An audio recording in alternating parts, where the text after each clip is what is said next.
Hello, welcome everybody to Nez Nation Live. We're going to go live in just a second.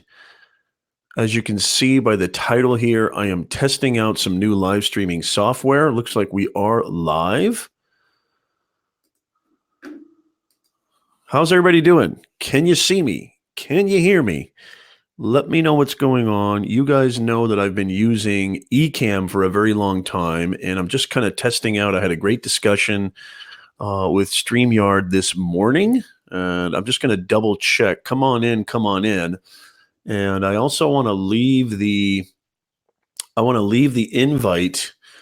I want to leave the invite button in the chat. So I'd like to see how this works out. So come help me out. Help me kind of test this out. And let's see what's cooking here. It looks like we are live right now. Let's see how it's coming through. Let's see if we got anybody coming in. Looks like Christian is here. Hey, Christian, how are you? Can you see the screen? Can you hear the screen? How's everything going, Christian? Okay, let me see if I can go back and see your comment. Hold on a second. Yes. Okay, cool. So it looks like yes. How are you doing? Hey, Steve, how you doing? Good to see you, Steve. All right, fantastic. Okay, you can see your comment up there on the screen. I'm doing a live stream test. I'm testing out this new, I don't even have my usual glasses. These are my different readers. But yeah, I just wanted to kind of test this out. And if you want to come on the show, on the program, this probably will be an unlisted video. But I am just simply testing out a new kind of software. You know, this is what happens. I don't know if you saw the show last night. I don't know if you had a chance to check it out. We had an amazing guest, Tom Vlatko, who has been in business for a very, very long time, over 10 years, started his own company. He's been multi-successful everywhere he's gone. And we had some serious problems. We had some serious issues with, hey, Doug, good to see you. All right, Doug. Doug's in the house. Fantastic. Yes. Okay. Christian said he is seeing the comments on the screen. Fantastic. Yeah, it's great to see you too, Steve. Thank you. And so this is really cool. It's actually aggregating the comments a lot better on StreamYard than it is on Ecamm. So I'm just doing a test here. I'm going to leave a link. If you want to go and join the show, I'm going to leave a link, an invite link in the comments on YouTube. So go to youtube.com/livestream, and I'd love for you to maybe join me. Okay. So if you're into it, I know it's early in the morning. I'm not planning on going live today at 2 p.m. Well, maybe I will. I don't know. I've got my daughter's got a baseball trophy presentation this afternoon. And so I'm on the West Coast. So it's only 9:05 a.m. over here. And, I wanted to test this out. I had a great discussion. with StreamYard. The CEO is going to come on the show. He's going to come on our podcast show. And he was a real nice dude. And we had a great conversation on Twitter. If you're out there watching and listening right now, thank you so much, StreamYard, for upgrading me and giving me full access and allowing me to test this out. And I'm just kind of kicking the tires here. I don't even know if this is going to be I don't even know if this may just be an unlisted kind of show. I don't know if I'm going to even make, how's it coming through, by the way? Let me know how it's coming through. And here, I'm going to copy the link and I'm going to go put it on YouTube. And let's see if anybody wants to come on in. Christian's in the house. Hybrid, good to see you, Hybrid. Where were you last night, Hybrid? No, that was kind of an unplanned thing last night. Steve's over here on YouTube. Okay, fantastic. So I'm live on my Facebook personal page. I am doing a multicast as well because I just want to test it out because you know me, I love doing multicasts and simulcasts and quadcasts and God knows what other kind of cast.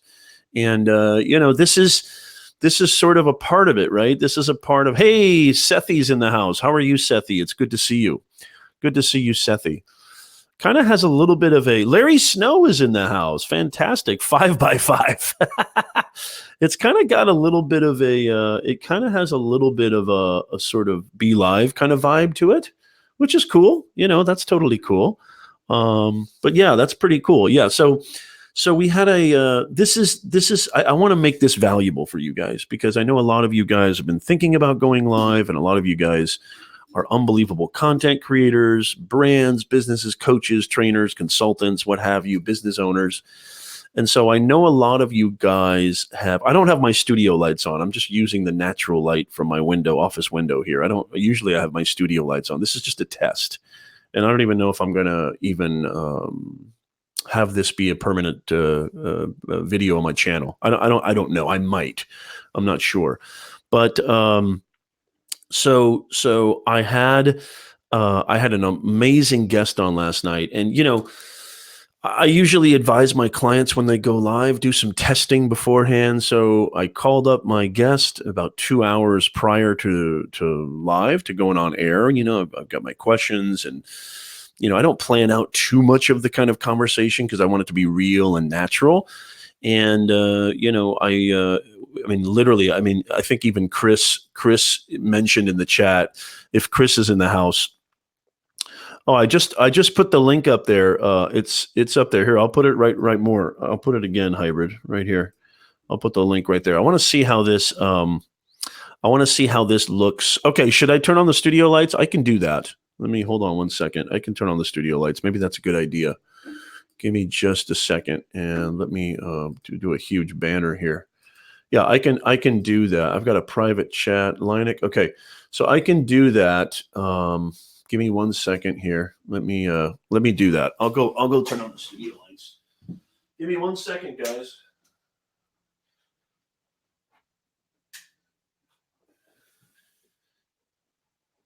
Give me 1 second. Turning on the studio lights.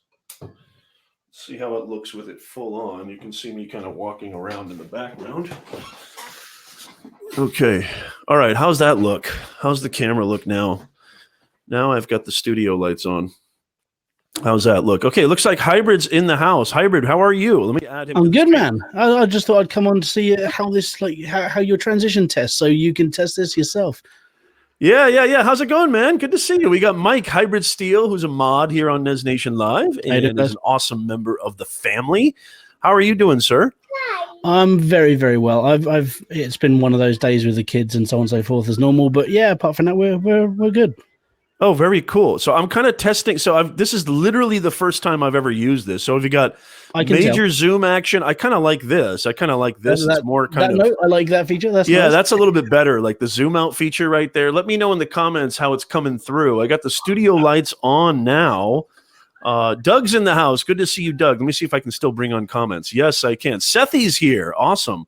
Yeah, I'm kind of liking this. And look at that. Hybrid. Were you able to? So. Let me ask you this. When you signed on, did you have to, because the guy told me, I just literally had this conversation. I've been working all morning because I was so upset about what happened last night. And I'm not blaming anybody. I'm not, but it was such a great guest. And I tried to kind of improvise because I wanted to show my audience, Hybrid, that these kind of things happen and the show must go on. Oh yeah, live streaming is like, if something's going to mess up, I've had it several times where like because I'm obviously doing the gaming content, I've had it where my PlayStation has just completely froze. So during a live stream, my background has dropped out. It's completely black, and I've had to do a complete reinstall and restart there and then on a live stream. So you never know what's going to happen. It's always like you're sort of hoping that nothing happens, and sometimes it does, unfortunately. Yeah, exactly. And it's kind of cool to sort of test these features out and kind of go back and forth. I wonder if I can put you just on. This is kind of a cool little screen right here where you're kind of hanging. Now you kind of look like Trevor. Like you look like a little gnome in the corner now. Yeah, cheers, man. That's an inside thing. Not too many people know who Trevor is. But yeah, I kind of like the different. It seems really easy to use. Now, did you have to sign up for anything, Hybrid, when you joined? Basically, I can still sign up for it now. But basically, what happens is your link goes straight to a website. It says, "Please allow for microphone and your webcam." So it basically prompts you to do that first off. And then it'll pop up in the top left, please allow this to do like a drop down box. So you allow it, and then you're live. Basically, it asks you to put a name in. So yeah, it works really nicely. Christian says last night's technical issues are due to a moral failing on your part. Wow, geez, what does that mean? Sorry, Christian. Did I do something to offend you? Catherine over on Facebook says, "What software is this?" So this is StreamYard. This is the StreamYard app. Being asked, what are the limits for guests? So, and like to put. Oh, look, Beanie's coming in. I'm going to bring Beanie in. Are you ready for this? Are you ready for this, Hybrid? Yeah, bring Beanie in. Okay, Hey, Beanie, how you doing, brother? What up, trouble? Man? Is this? This is starting to turn into somebody. Don't tell Neal that we're doing this. I hope Neal's not here. Because this could turn into some serious debacle right here. So, do you know if there's an actual limit to the amount of people you can have in this? Like Zoom, I had a conversation. I'll tell you really quickly. And I want to hear from Beanie in just a second. I had a conversation with StreamYard this morning. I forget the guy's name. I'm so sorry. And, he told me that you can have, I think with the highest package, obviously there's 3 packages. With the free package, I think you're allowed 5. And if you go to StreamYard.com, I think you're allowed, with the highest package, you're allowed up to like 10 plus, I think, guests. That's not bad. So, is the highest package affordable? I'm not going to go into pricing because obviously that's like something for like anyone to find out. But how is it affordable to most people who would do I would say it is. I would definitely say it is affordable, and because I've tried, me, Hybrid and Beanie, I've been live streaming for like the past like 3-4 years straight, and with on this medium at least, and I've tried pretty much almost every live stream platform you can imagine, including when I first started with OBS, which was a nightmare for me, especially trying to do that by myself. And literally, most of the pricing, like Wirecast, is like really expensive. Have you guys heard of Wirecast? No. Yes, sort of. Yeah, and I think that this one is very, very comparable. I mean, it's very comparable. If not easier and you less. You can change your less own expensive. definition for your camera. Oh. Okay, Christian says I think it's up to 6 people, according to their site. Do they have a time limit? No, not if you. I don't think so. Time limit? No, I don't think so. Not that I. And this, by the way, Beanie, this is literally Beanie. My very first live stream testing StreamYard. I'm going to see whether. So Beanie, how are you, dude? What do you usually use, Beanie, when you go live? I use OBS. Okay. So you're the Nimonites. You use. Oh, that looks terrible. Look at that. That's horrible. Oh man, that looks absolutely terrible. Hi guys, it's the 3 amigos. Does my lighting look better than what it usually looks on some of the other streams I've been on? Because actually, you know what? I'm not even kidding you right now, Beanie. I did notice that you look a little bit sharper and in focus. Yeah, it's weird. I don't know if it's just because I got the lights closer to me, but. I haven't touched the camera. It's just like it's just through the web thing going. Use your camera, use your mic. I couldn't adjust it or touch it or anything. So it generally looks your camera looks a little bit better than what normally is on Chaos. I think it's because you know what I think it is, Beanie. I think because you're on such a pure stream, such as Nez's stream. When you're on Creator Chaos, it's there's contamination abound. No, I'm kidding. Oh, that's right. We're not allowed to swear on here, are we? No. Even I'm being careful. Yeah, let me see. By the way, the link, just really quickly. Hey, Tom Nash is in the house. Good to see you. The link is in the comments. Did you see it, Hybrid? You said you didn't see it. Oh no, I saw the link. It's not in the drop your description box. Okay, so it's in the description. No, not in the description. It's in the comments on YouTube. So if you're interested in joining us, if you're interested in coming in. Yeah, I'm intrigued by this. Am I going to switch to StreamYard? I don't know. This is the very first stream that I've done, but I want to talk about Beanie. I want your tips on this. I want your advice on this too, Beanie, because Beanie and Hybrid are fantastic creators. Beanie's got an amazing channel where he does unbelievable things with his drawing and his art. You guys got to go check out Beanie's channel. Christian, leave his channel in the comments, or Beanie, if you want to do that, feel free. And look who it is! Look who it is! Speaking of StreamYard, okay, I'm going to bring him in just a second. But before I do, I want to hear this from Beanie. So, right, I went live last night, and it was an absolute nightmare. It was like an absolute nightmare. I mean, nothing worked. Nothing worked. The integration didn't work. I had a fantastic guest. I did an event. I planned it. You know how that goes, right?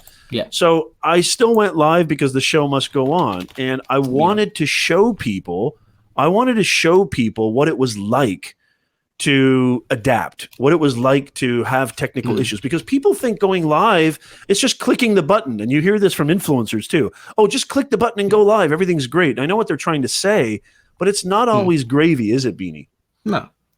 I was actually, I was leaving. I'm actually going to go into like a bit of a, not obviously not on here, but I'm formulating a kind of a video idea. I'm not exactly sure where I'm going to post it, but I was watching a video, catching up on some Roberto Blake videos I haven't watched, and there's one video he's going on about the old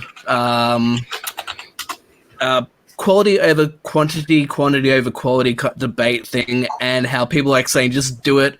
Doesn't matter if it's crap, just do it. And I've got some thoughts. I'm trying to narrow down some of my thoughts on the whole pushing yourself to do something that you're not ready to do. Yeah.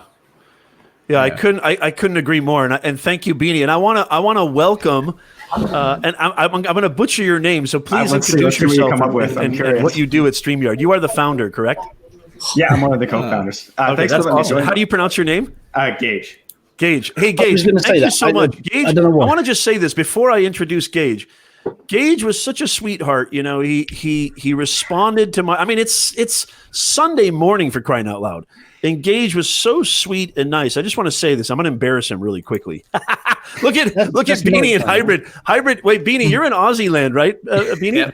And Hybrid over in the UK. So it's like, what time is it over there, Hybrid? It's like 5:20 here. It's not morning. Well, in the afternoon. Gage was so sweet, and he responded to my issues. He responded to my concerns. I think only content creators and broadcasters can relate to that feeling of panic, of that sudden kind of terror that strikes you when you're all set, everything works beautifully. And you guys know this. Tech is as moody as a cat on Halloween, right? One day it's working beautifully, the next second it's not. And Gage has just been such a sweetheart. And Gage, welcome to the stream. I'm really impressed with your platform. Is there anything you want to kind of share that maybe we're getting a lot of questions in the chat? Talk to us. No. Thanks for messaging me. It's cool to just pop on here. I thought it might be kind of fun for me to just come and say hi. First of all, I really like Ecamm, and I think the issues they're having are with Skype, and it's not really their fault. So I have no issue with Ecamm at all. But yeah, I thought it'd be fun to pop on. It was really cool. Thanks for tagging me on Twitter. And yeah. And it's I'm just kind of testing out the different screen share. I love this. I love the kind of, it's got the like zoom out feature with the boxes. I love the kind of side panel.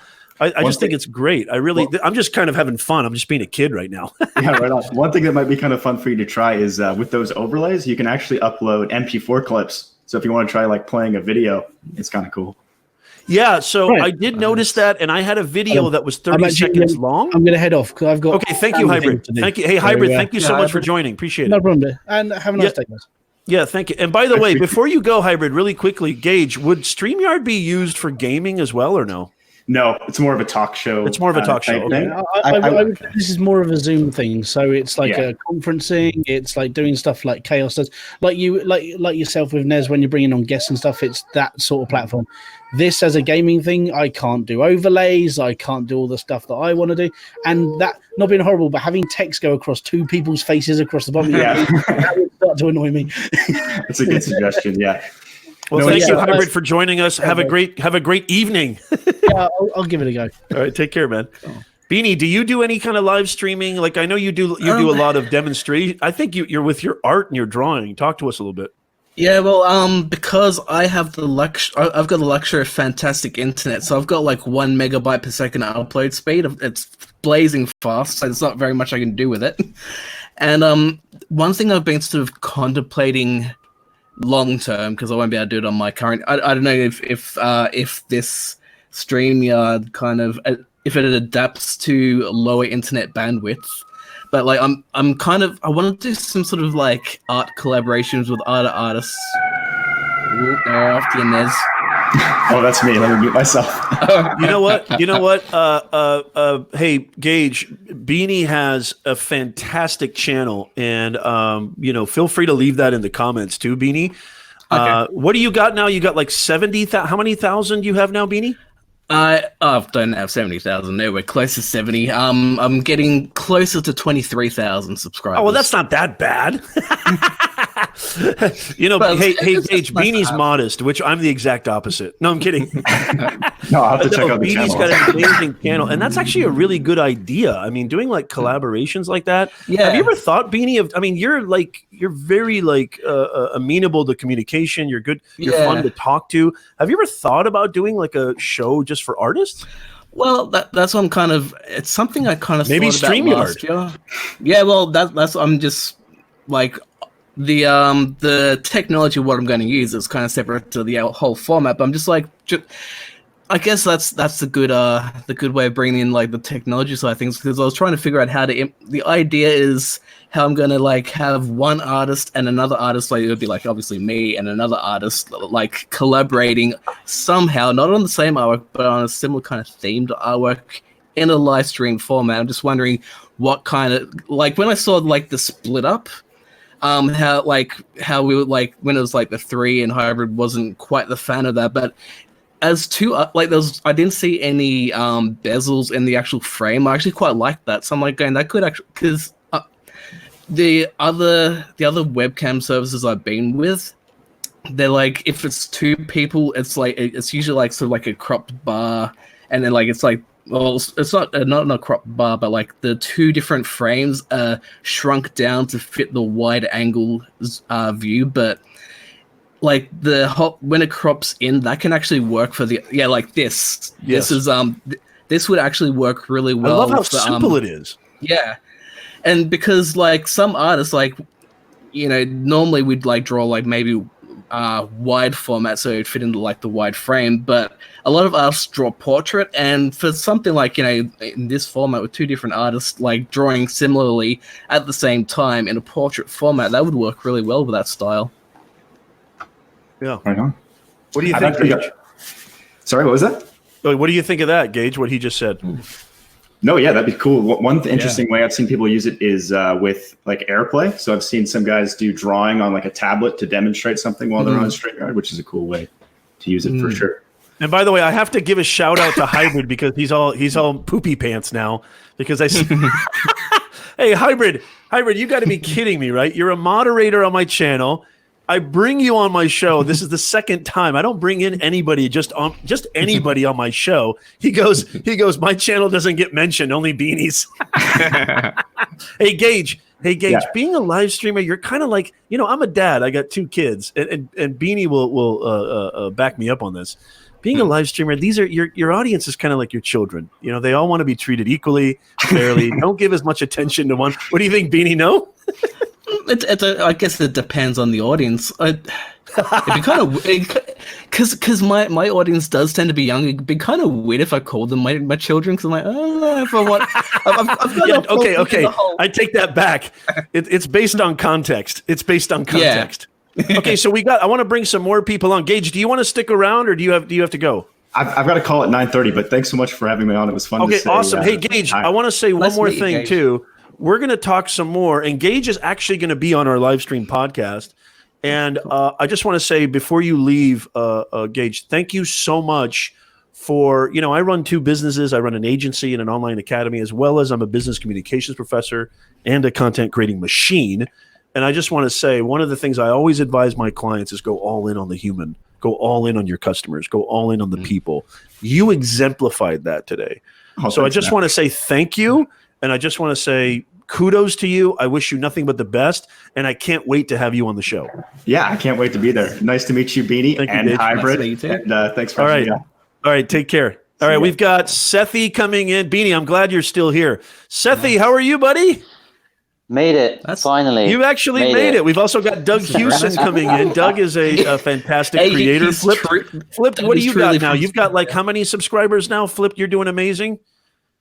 Yeah, we're coming up to 30,000 now. So wow! Yeah, and Flip doing well. is Seth, and I'm going to butcher this. It's Sethi, right? Sethi, CT, whatever you want to say, honestly. I like CT better. Hey, CT and Doug, welcome to the show, if you could call this a show. Is Doug upside down for everyone else? Say that again? Is Doug upside down for everyone else? No, he's not upside down for me. Then why is he's showing up upside down on my screen, which is weird. Oh, interesting. Is that me? Well, Doug's on the phone. Doug, are you on the phone? Welcome, Doug. How are you? Yeah. I wanted to show that you can join on the phone as well as a computer. I don't even have my headphones. This is not a professional stream. We're just having fun here. Yeah. So if you're on your phone and you're upside down, so be it. No, because he looks fine on the YouTube end, but on my end, he's upside down, which is odd. You know, that could be your deal for some reason. Doug looks tired. Thanks a lot, Hybrid. I always love that when people say, Nez, you look tired. They basically mean, Nez, you look like garbage. Thanks a lot. Hey, CT, tell us about your channel. Tell us about, look at this, Siri just got activated. Tell us about your channel. Tell us about what you do. And you do live streaming and how often and what platform? Live streaming is something I've been thinking about. That's coming. It's more of a September thing. That'll be after the summer. For now, we're sort of looking at one video a week because I also do content for other channels, which sort of are not my channel. So that's about 2 videos a month. But on our channel, I try to get at least one video a week. And so it's basically educational technology, anything to do with tech in the classrooms. Very nice. And I just watched your last video and I just thought it was phenomenal. I like, what software do you use? You use Premiere? A combination, but I tend for most of my screencasts is Camtasia. Camtasia. Okay. So what do you use? Footage do you mind if I ask? The footage is recorded with Camtasia. Nice. Beanie's kind of coming in and out now. It's because I'm uploading something with my. I don't know if you can hear me when I'm cutting in and out, but it's because I'm uploading I'm uploading a 2.6 megabyte photo, and it's crippling my internet. Oh my gosh! How could you upload it this on my end? When you're on Nez Nation Live, you should be doing nothing but focusing on me. I didn't think it was going to actually interfere. Big screen with the small ones comes in. Sort of. Oh yeah. Let me show you who's boss here. Let me show you who's boss. There you go. Talk to me, folks. Hey, Doug, you haven't said a word. How are you, Doug? I'm good, Nez. How are you? I'm doing fantastic. It's so good to see you. Yeah. I saw you come on, so I jumped in the stream and I was in bed, but I got up just to talk. I appreciate that. And by the way, if you're in the chat right now, the link to come on in, I see Carlos Phoenix in there. The link to come on in is over on YouTube. Hey, Doug, tell everybody about your channel. Tell everybody about what you do. And you're actually catching up on me, you little weasel. You? No, I'm kidding.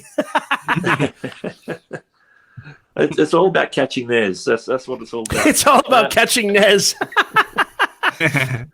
I'm catching people.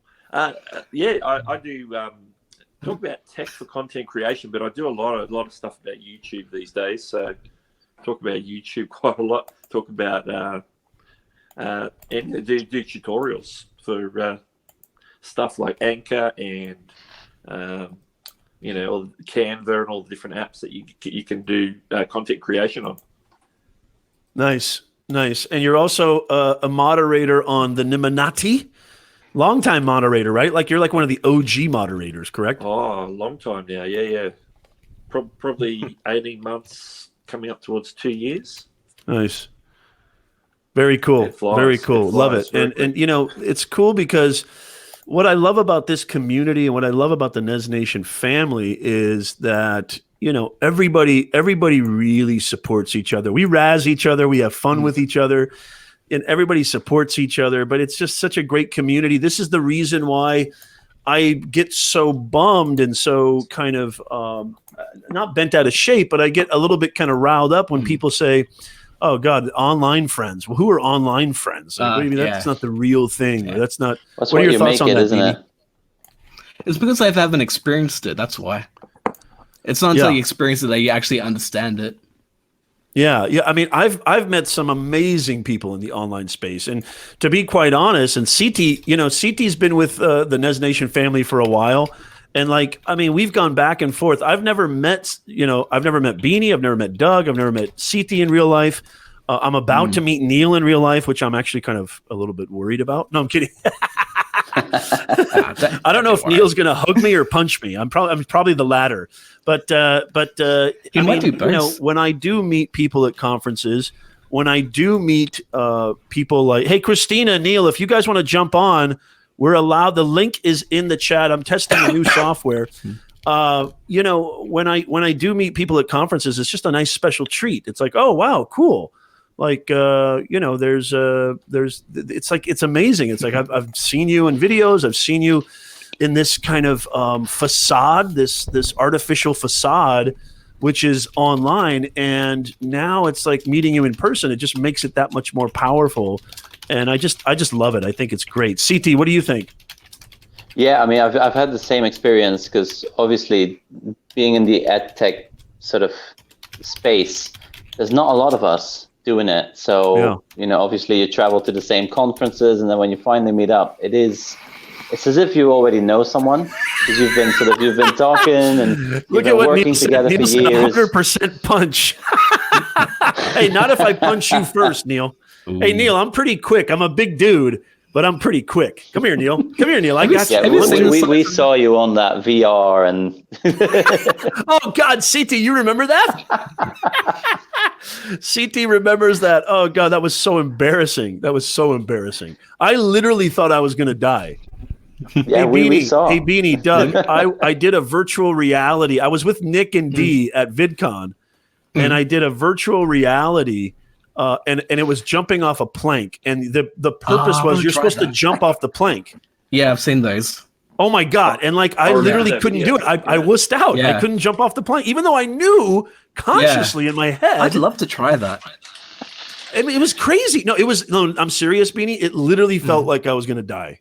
Yeah.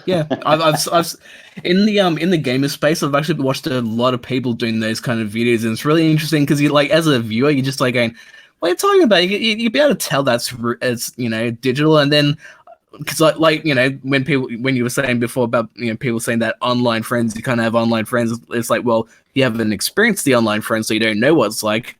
I haven't experienced that digital fear thing, so I'd love to try it out. Yeah, I mean, you know what I think, and actually, this is maybe very informative for creators. I truly believe, Beanie, Doug, Flipped, everybody watching and listening, I think that, the augmented reality of Pokemon a couple of summers back was just the beginning of what's going to come. And there's already live streaming with Oculus, which is just a phenomenal experience. I've seen some people go live with Oculus. I think that if you're looking to position yourself in a place of authority, early adoption of any platform or any feature is a beautiful way of creating that kind of trailblazing exposure. And so, I mean, augmented reality, virtual reality, it's coming, y'all. And it's going to come to live streaming. It sounds a little freaky. It sounds a little intimidating. But does anybody have experienced any kind of VR or AR in their creation? Yeah, I mean, I've got loads of VR and augmented reality here in the room, actually. It's taking over education. It's completely taking over. It's allowing students to hold holograms in their hands. They're literally, they're dissecting a human body that isn't there. It's changing everything. We've got 6-year-olds prototyping, 3D designs on a merge cube, and then it's augmented before they print it. It's mind blowing. Yeah, and also I say this to my students all the time. I say, you're not going to see me in the class anymore. I mean, I'm going to be a hologram, if anything. And I think that's kind of cool. I mean, it's convenient for me because both the universities I work at are far away from me.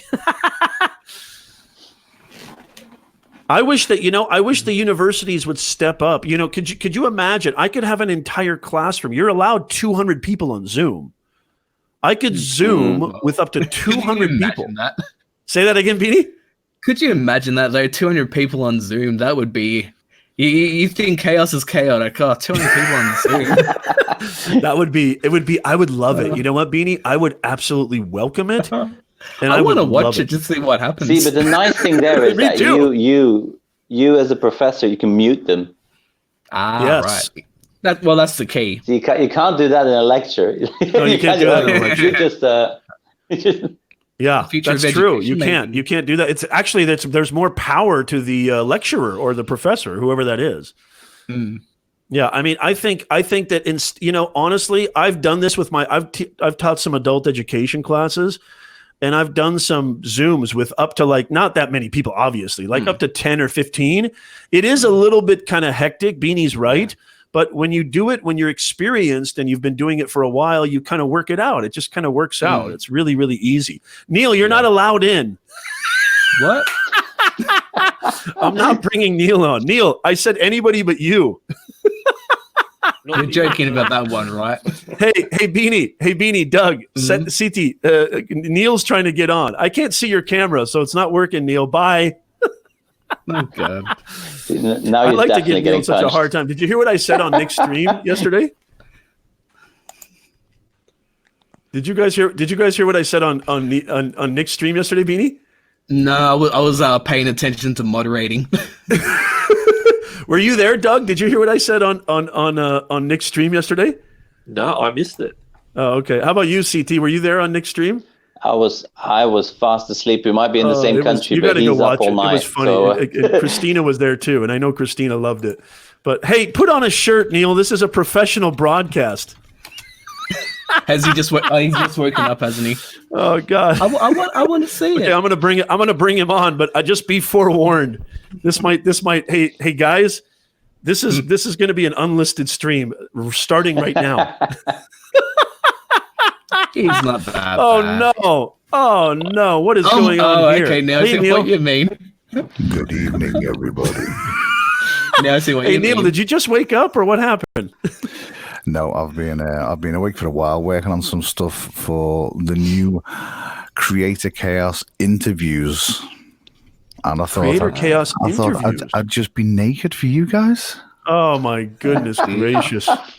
Boy, if ever there was a need for a mute button, it's now.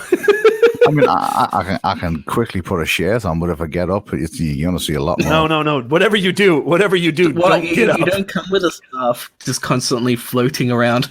Whatever you do, please, for the love of God, don't get up. Okay, Neal? I mean, Okay, I'm bringing in Christina too. Let's see. So we got 6 people. There she is. Oh, look, Christina actually looks presentable and amazing. I Look at just you. put on my war paint. Just finished putting War it on. paint. I think the best part no. about it is that like he's this gentle giant, right? And then look, there's a kitten in the background. I mean, they kind of he loses my street goodness cred with this gracious. cat sitting on the in the What is background. that? What's that in the background? Is that a restroom or where is that leading to? Am I wrong? No. In Neal's, I was talking in Neal's. There's Neal a needs door a back plaque. there leading somewhere. Oh. Where's that secret door leading to, Neal? we now have the smoking robe on. Yeah, he needs Fantastic. That's a little better. How you doing, Christina? I'm well, thank you, Professor Nez. How are you? Otherwise known as your real estate whisperer. Hashtag Rue, that's me. That's right. Tell the audience. I'm doing so. Let me just give you a little bit of context. If you're just coming in, I'm doing a test because yesterday's stream was a disaster, which happens. It just happens. I've had my fair share myself. And I was not happy with it, obviously, and I did the best I could. I wanted the show to still go on because I really did have a great guest on, and so I'm testing this. I had a great conversation with the founder, Gage, of StreamYard this morning, and he was like, dude, here you go. Like, try this out. We want to partner with you. We want to hang with you. We like what you do. And so I'm just kind of kicking the tires. What do you use mostly when you go live? You use OBS, Christina? I was using the standard OBS studio, and then I just switched to because I didn't have as many issues when I went to SLOBS. I switched to SLOBS. And then because I the Streamlabs, and then I have the Stream Deck and everything. It didn't have as many because I use a lot of graphics. So when I switched to SLOBS, it didn't have as much problems with the graphics running and the audio matching up. So you don't have any open houses today, Christina? No, actually, I'm actually going to try to film a video for Tuesday. Oh, cool. And then I did 2 walkthrough tours. I filmed those before the weekend, and I edited those, and I'm just waiting for my voiceover person to finish those up. So let me ask you this, Christina, and I know Neal's got something to say about this. So we've got people in the audience, obviously, people who are going to perhaps watch this on the replay, content creators trying to build who they are, their reputation online in a way that shows and demonstrates their expertise or demonstrates that they can do something. Mm-hmm. What kind of tribulations, issues, problems do content creators face? Is it similar to something that I've experienced yesterday? And by the way, I've experienced many times, or how do you circumvent that? Or what kind of issues have you faced? And is this something that content creators just need to kind of, adapt to? What are your thoughts? I think most people, as far as the reasons they give for not doing something, is they're in their own head and they get scared, like they get scared. Like, what if something happens? What if it all goes down? How am I going to embarrass myself? And, you kind of do what you did. You just roll with the punches, and it is what it is. The show must go on, and you do it. Everybody has issues. I don't care if you're the top of your game. People have problems when you live stream. It's just one of those things. It's just how you handle it. And if you whined and complained and started I'm just going to shut it down and just been a baby about it, then that would have said more about you than the actual stream itself. So. I was so close, Christina, because I was so that feeling when you're like, dude, I'm about to go live. How is this happening? It literally was like working perfectly like a second ago. It's like, and I know Beanie and CT and Doug and Neal. Where did Neal go? He's probably. Is he putting on another robe? He might be getting a coffee for all we know. I've got some other people who are trying to get on the stream. Maybe I'll just delete Neal real quick. I'm sure he'll love that. But I feel like tech is so moody, and it's just like it wants to work and it doesn't work. I even restarted it several times. But I was so close to canceling, but I was like, well, I'll tell you a trick. I'll tell you one trick that I've learned, that every single time before I start a stream, I make sure all my drivers are updated. So one of the ones that really always causes an issue is the audio driver. So right before I start a stream, every single time I make sure that my audio drivers are updated. And inevitably, if I haven't done it, that's the time that it needed to be updated, and that's when my lips are moving, but the audio doesn't match. So that's always check your drivers, make sure they're updated. Right. That is good advice. What do you guys think of this view? Neal, your video is coming in a little bit pixelated. Yeah, grainy. Mine is. Yeah. I think Beanie looks fantastic, though. Yeah, Beanie looks great. Beanie, you've done something. What'd you do? I turned on the lights and I went through my web browser. You look great, dude. Well, what do you guys think of this software? What do you think of this, Christina? I'm going to zoom in. I like the zoom in a little bit. I think that's pretty cool with the 6 people. I think it's great, honestly. I think it works. Did you need a stream key for this to hook it up with your YouTube? It's straight from the browser. It's just straight from the browser. You integrate straight from the browser, and StreamYard does, once you connect your accounts, StreamYard does it for you, which is really cool. And you guys you didn't have to sign up for anything, right, Christina? No, not at all. I did like the fact that you can put your comments up on the screen. I always liked that about on Facebook. They have something called Be Live TV. I'm like, why doesn't Be Live do this for YouTube? Because it came out like 2 years ago for Facebook. And I'm like, why can't they do this for YouTube? They're like, oh, we just don't do that for, we're a Facebook platform. It's sort of Be Live-ish. It's got a little bit of a very much Be Live. It's very much Be Live, right? Mm-hmm. And I literally, everybody watching and listening, literally, this is my first. I'm just kicking off the tires right here. This is it. So what is the price? I'm just kind of going live and testing it. The guys over at StreamYard were so nice enough to do this, and it's just really cool. I just like how convenient it is. It's very, like you said, the aggregate of the comments is much easier than what I was using before. Mm-hmm. Is my quality better Ecamm now? Yeah, go ahead. Is my quality better now? Yeah, did you? It's still kind of breaking up a little bit, Neal. Mine's kind of. It's a little bit better. Yeah, I've just noticed. And if you go into the settings, you can change the camera resolutions from You can make it low 360 standard. Oh yeah, Christina, you can do that too, actually, because I know you guys have nice cameras. Yeah. Doug was upside down on my end. It won't do. Hey Doug, I'm gonna. Or CT, I'm gonna try to bring some other people in. Does anybody mind if I? Okay. Hey, I want to say thank you, CT, and thank you, Doug. And by the way, leave your channel links in the comments. Please feel free to do that. Both Doug and CT have amazing channels, and that goes for anybody. Anybody here who's on the stream right now. Neal, if you want to drop Creator Chaos, by all means, or Crypto, or your Real Estate Whisperer, or Beanie, drop your channel links. You got to follow all these great creators. They're fantastic. Will do. Thank you for having us. Thank you so much. I appreciate it, guys. Okay, I'm going to bring in, it looks like Carlos is trying to get in. I'm going to bring in Carlos. Let's see. Carlos, come out. Use the link. It is Carlos? Yeah, it's only 6 people. So I thought it was more than that, but it's only 6 people. And by the way, do you really need more than 6 people? Probably not.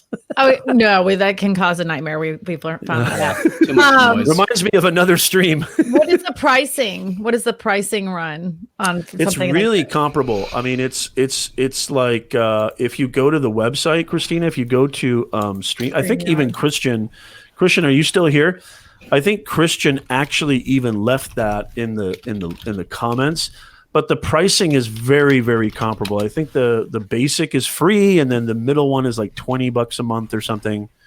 And then obviously, if you pay like annually, it's cheaper.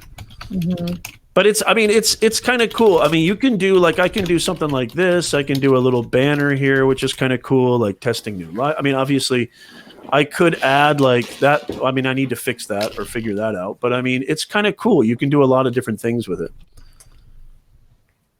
I've done, I started with OBS like way back in the day. I started with OBS, and I'm too dumb when it comes to that. I can't, the tech stuff, it was so tech for me that I just couldn't do it. So I like the simple ease of some of these other softwares.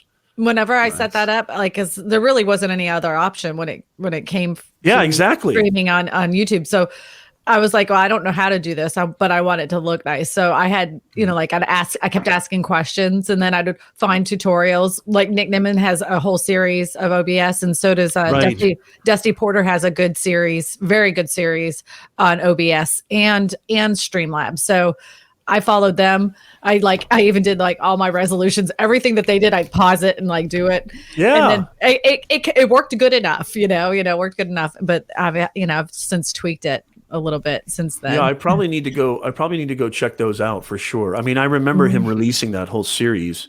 Both Nick and good, but I think SLOBS just seem to have the edge on OBS. Yeah, it just seems to OBS is.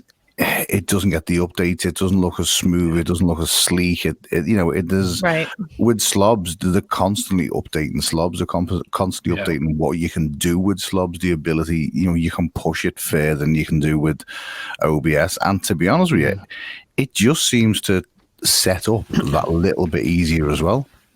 I think the nice thing about SLOBS too is like if anybody super chats, it lets you know, like it lets the whole audience know instantly that somebody super chatted. It lets the whole audience know that someone just subscribed. It lets the audience know that how many people are in the chat. You can add that to your stream easily. Click of the button. Yeah. And with a standard OBS, they do not have that ability. Well, standard OBS is actually it is in the name open broadcast software, so it's open source software. So they basically the standard OBS software is just like the open source stock standard that anyone can use. That's what they say. Like you're free to use this, redistribute it. So Streamlabs are just basically taking the good parts of OBS and added their own spin onto it to make it even better. Oh, look, Roberto's here, guys. I'm going to bring Roberto in. Cool. Go for it. Bring chance Roberto on Twitter today. Sorry, that must have been a ballsy man. Oops, wrong person. And the thing is, we can't actually see the look on Neal's face. So Neal, I hear that you watch Roberto Blake on sort of on loop every day. Is that correct? So I'm interested to talk to Roberto. I wanna speak to Roberto and find out about Roberto. I don't want to talk to Roberto about YouTube. I don't want to talk to Roberto about self-publishing, self-promotion, or gaining, a business and running a business model on YouTube or things like that. But I would be very, very interested to sit down and find out about Roberto Blake.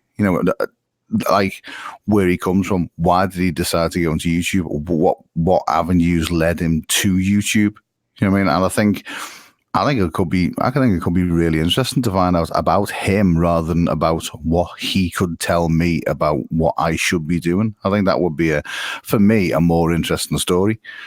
I think that's like the best part about a lot of these, everybody that you meet on YouTube. It's like there were people before YouTube, before they created videos. Who are they beyond that? There's some people that you'll never know. Like there's a couple of people I've asked, and I'm like, who are you? Where did you come from before you were on YouTube? And they will evade the question. They will totally they'll change the subject. And I don't really care. I don't want to know what they did before YouTube. I do.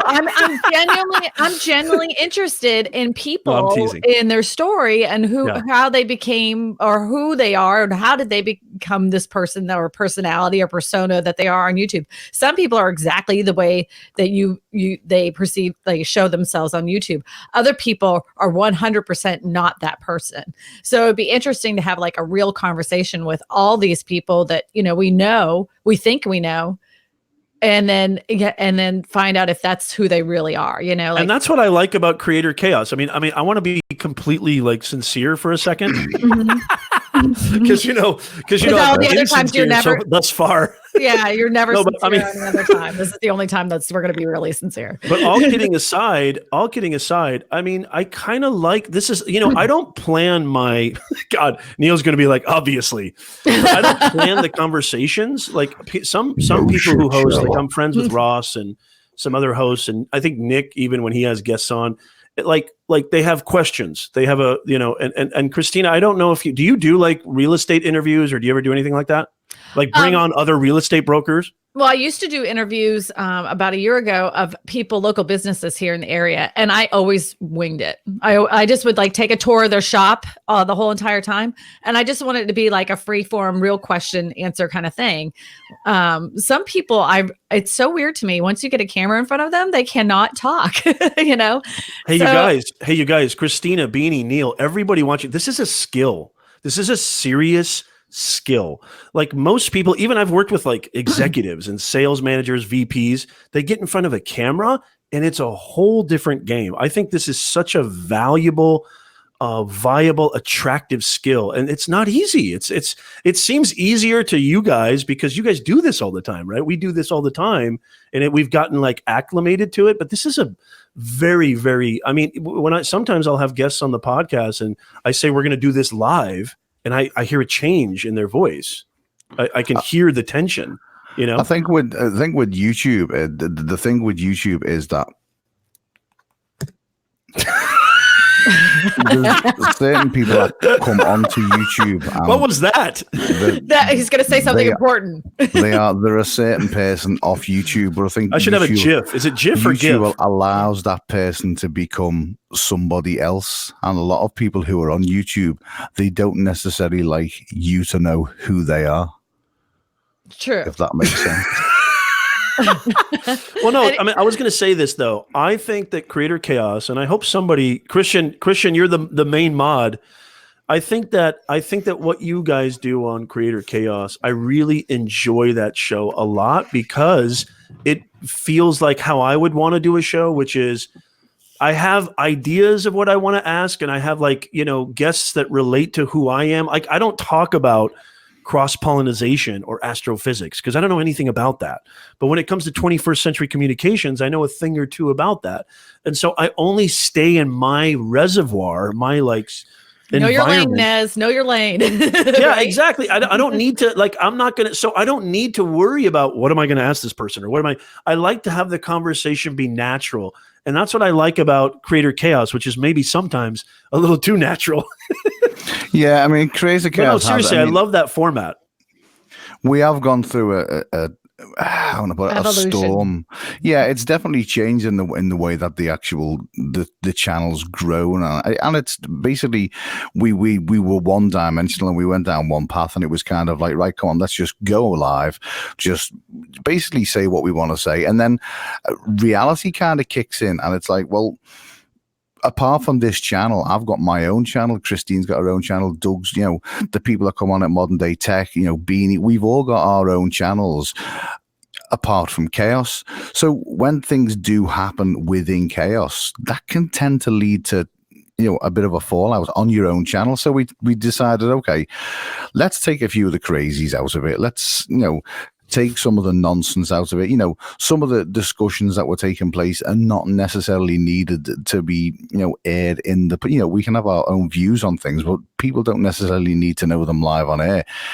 And then it kind of just developed into, which, I think, and what everybody else will agree with, is something, it's not a perfect format and it's not a perfect structure, and yet it does go off the beaten track. No, and it does go off the beaten track, but I think with something like that, it does allow people, like Beanie draws, he doesn't necessarily get the airtime to come on and just speak freely, get to know who Beanie is, what he's about. Like Christina, she does the real estate. Like everybody, we all have our own different niches, but it's nice to know that there's a person behind it, which is, another thing that we're doing on Chaos. We're going to be doing interviews, like the first 45 minutes of probably the next few weeks is going to be interviewing a creator. This week we've got, I think it's Dr. Sten. Dr. Sten's coming on. Nice. We're going to basically interview Dr. Sten, but the same Met thing. Met him at Vid Summit a couple times. He's great. Yeah, I believe he has to duck to get through doorways. Yeah, whereas I can fit in most mouse holes. I'm small enough, so I'm good. But say it's just a chance for us to, and like I said, the whole thing about Roberto is that we don't want to know about. We know what YouTube channel you've got. We know what you do on YouTube. Tell us about you. Where did you grow up? What are your fondest memories from childhood? What did you want to be? We are always an athlete. I mean, there's a lot of people out there don't know Dr. Sten was an Olympian. So it's just things like that. I like the diversity of Chaos that we can break the mold a little bit. But also, if I may just add, Neal, knowing well, I don't know. Story, I've turned this into my show now, so you may as well just that's sit fine. Back and relax. No, it's all that's right. Totally fine. I'm going to delete this video anyway. No, I'm kidding. I don't blame you. No, but you know what? Honestly, and I know Christina will back me up on this too. When you know their story, it kind of does. Not kind of. It really does humanize them, right? So they're not just like this. They're not just this talking head, or they're not just this, individual or YouTuber or what have you. But they're actually become more human being. I mean, this is like, if you look at all the great companies and businesses, and it's not about that necessarily, just to say individuals who are doing great things, their story really brings them to life. I'll never forget this. And this is a good example, I think. Mr. Wonderful on Shark Tank. Do you guys watch Shark Tank? Yeah. Yeah. Christina. Yeah. Yeah. So, that guy's a jerk. So Mr. Wonderful, right? Like he's the villain on the show, right? Mm-hmm. Basically. Well, check it out. I remember, and I knew why they did this because I try to advocate this all the time to my clients. One year, they decided to do these clips in between pitchers, in between businesses giving pitches, and they told background stories of every single shark. And it was interesting to learn that, Kevin came from really nowhere. And, he had some problems, and I think his dad died at a young age. And like the next time I saw him, giving advice, it just, something changed. It just, his story humanized him. Is that kind of what you're talking about, Neal? Like when you want to get to know their background and where they came from? Kind of want to get to know. I mean, the thing about Chaos is that, and the thing about our community, like the Illuminati or, the Nez Nation, we are such that we all know each other. Everybody, there's a lot of people in the chat. I mean, Christian, I was talking to Christian yesterday. Christina, I've been talking to Christina before. We all talk to each other, so we are all connected. So we kind of have that sort of personal investment over somebody that them past the channel. You know who they are, even though you know what they do. And there's a totally different thing in what someone does and who someone is. And it's just nice to bring, and I'm not necessarily talking creators within our niche. I'm talking about, creators who are not be in the Creator Chaos sort of family as we are, like the creator, it's anybody, if you've got an interesting enough channel and we go, can I come on? It's like a case of, sure. Yeah. I mean, there's people in the chat now that I don't know, like Tech Worldwide and, Flipped Classroom Tutorials. I don't know these guys. You know what I mean? So it would be interesting to get people like that on there, for the first 45 minutes, find out who they are. And then it will just turn into the chaos. Then it'll be like, okay, it's an open forum now. So whereas the normal, I send the Zoom link out to people and people can come in, it will just turn from after the interview. It'll be right. The whole gang are coming in now. You can feel free to stay. You can feel free to carry on with, people may have questions for you, or we'll just do what Chaos does and then go and talk about books and stormtroopers. Yeah. And what's going on in the YouTube news. Yeah. It's just, I just like the fact that we can bring other people into our realm of what can, nonsense. But it can look sometimes to the outsider like we are a closed group of people that sort of only look after ourselves, but it's not that we're a closed group of people. We're just very nervous about letting the odd stranger in because it's happened and they've all gone a little bit crazy Dan on us. Yeah. Rogue. Doesn't chaos stands for that's an acronym, right? I mean, there is like an innuendo there, but right, Christina, or no? No, it's just chaos. Oh, it's just chaos. Okay. It's just chaos. For some reason I thought there was an acronym there, like creators honoring, I don't know. No. We're not that clever. We're not that clever. Deep into it. You did mention something in your stream the other day, and I just rattled something off regarding the letters in chaos, and it was totally made up on the spot. And I can't even remember what it is. See, there's a prime example. You do it. Do it. I would love to know you do it story. Yeah, you do it. Yeah, John's a great guy. John, he's around. He's on every. You see him about. He's about on Twitter. Yeah, he's always about. John is a perfect example of someone who, I would love to say, Let's John have a on. talk. Let's have a talk. Get him on. We want to find out, what your favorite food is. What child of yours don't you like? Which one's your favorite? Just get to know us. It'd just be nice. I know Christian Reddy's coming on. We're going to find out all about Christian. But Professor Nez, like what you were saying at the beginning, it's a perception of who you think that person is, and then when you interview them, like you said, that behind the stage viewpoint, your perception of them changes. Like Neal had told me when he saw my channel, he perceived something that I totally wasn't. And I thought you were a total stuck-up rich bitch, spoon-fed arsehole. Yeah. And then I wasn't wrong. Yeah. Where's the money? Yeah. Hey, asshole, where's the money? Beautiful morning banter right here. I know, but it's all in love. And my husband always says he's like he's your brother that you didn't have. Like he's your brother across the pond because you guys bicker and fight just like a brother and sister. It's so funny. Yeah. Oh, we do fight. Because we do. Because we do talk to each other. When we have to talk about the things we're doing together on YouTube and the stuff we're making, but we do talk a lot, and it's not all roses in the garden. Sometimes it's there is tears and apologies on. Yes.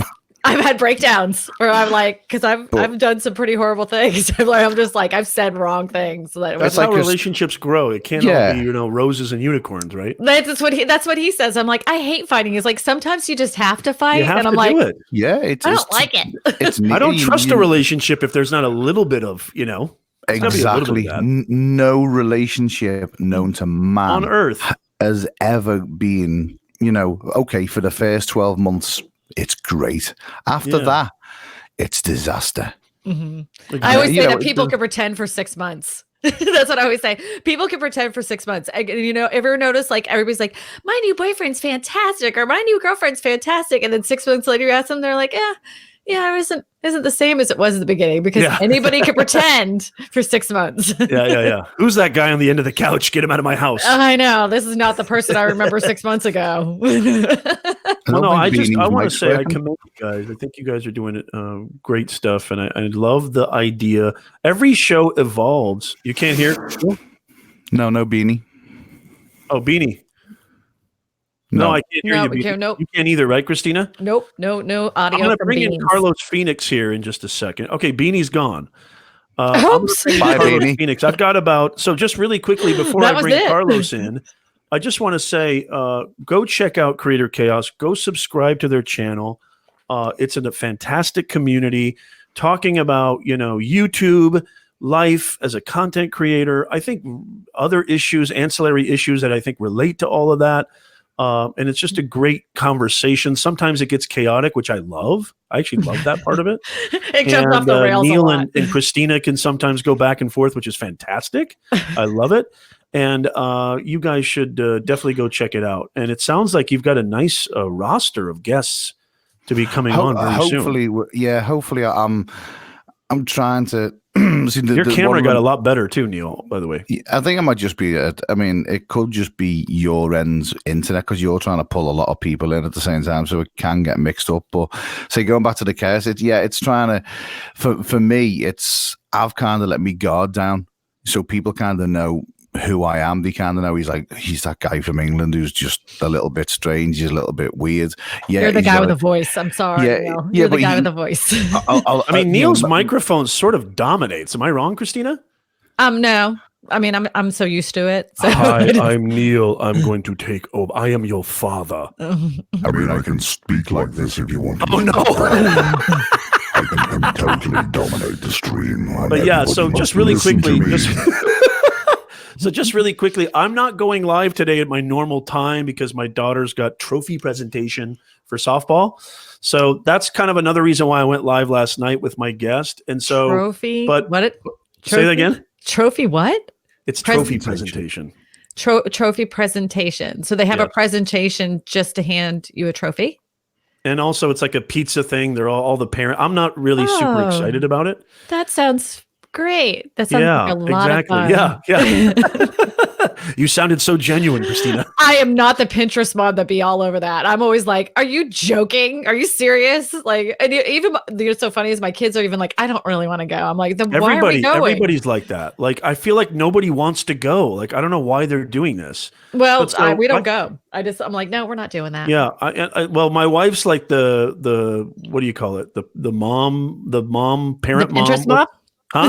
The Pinterest mom? Was she doing no, the mom who's like the whatever in charge of the behind the coach. There's like the den mom. Something like that. I don't even know what it is. But anyway, so I got it. We're gonna go do that, and everybody gets a trophy. And so that's why I'm not going live today. And Daddy has to be there for his beautiful angel daughter. Well, okay, I'm gonna bring in Carlos right now. Real Estate Whisperer Neal, feel free to stay. Carlos, come on in. Are you here? I am. How are you guys? Hey, I'm doing great, Carlos. Meet Christina, the Real Estate Whisperer, and Neal, the international voiceover professional. I don't think you guys have ever met. No, good evening, good afternoon, how are you? Good morning, Carlos. I'm good, mate. How are you? It would be a good afternoon for me right now. Where are you, Carlos? Right now, I'm in New York City. Ah. And I'm coming right now. So are you traveling or something? Well, usually I'm in Atlanta. So currently, living in New York, we'll probably return to Atlanta because that's where most of my businesses are set up. I used to live in Atlanta, out in Roswell. Do you know where that is? Yes, I used to be in Peachtree City. Okay, gotcha. Yep. How's the weather over there, Christina? It must be is it pretty bad over there? We actually we had that rainstorm yesterday that it was like deluge. I saw it on the news. And then that went over, and today it's absolutely beautiful. It's like 73 degrees and it's very sunny and pretty. I'm going to go fly my drone today. I'm excited. You know what it's like over here in Southern California, Christina? 78 degrees and just normal. Sunny. Not even that warm, not even that hot. It's 74 and sunny. Yeah, same here. Pretty much like it is every day here, but we pay the property taxes, believe you me. Yeah, and you Carlos, get earthquakes and the earthquakes. Yeah, there is earthquakes, or whenever I walk around the house. Property taxes here are pretty bad as well. Carlos, tell everybody who you are. Who the hell are you, Carlos? No, I'm kidding. Tell everybody who you are and tell us a little bit about what you do, because I know you do a lot of stuff. I'll try to make it as. My name is. You Carlos have 10 Phoenix. seconds. Go. Oh, no, I'm kidding. Right. So the 10-second. Hey, this is branding. Hey, this is a branding show. Everything's got to be concise, fast. Oh yeah. I don't always exemplify that, but I try. So the short version, the really short version is we're trying to recreate the entertainment industry using technology from scratch without using Hollywood or the music industry. Very nice. Fantastic. So that was fast. That's I like the how elevator fast speech. that was. Yeah. It's called Netflix, isn't it? So yeah, Netflix is one of our models. We actually have a OTT platform like Netflix. So we are allowing movies and TV shows and stuff to come onto our platform. We also have a second platform we just launched called CYA, CYA.live, where we actually, with partners with Paramount Pictures, we're showing Paramount classics. But live, we have celebrities interact with the audience, kind of like what we're doing here, but with a feature film playing, and it's monetized. So anybody who creates content can interact with their audiences, monetize their content. It could be a concert, a stand-up comedy show. It could be all sorts of entertainment.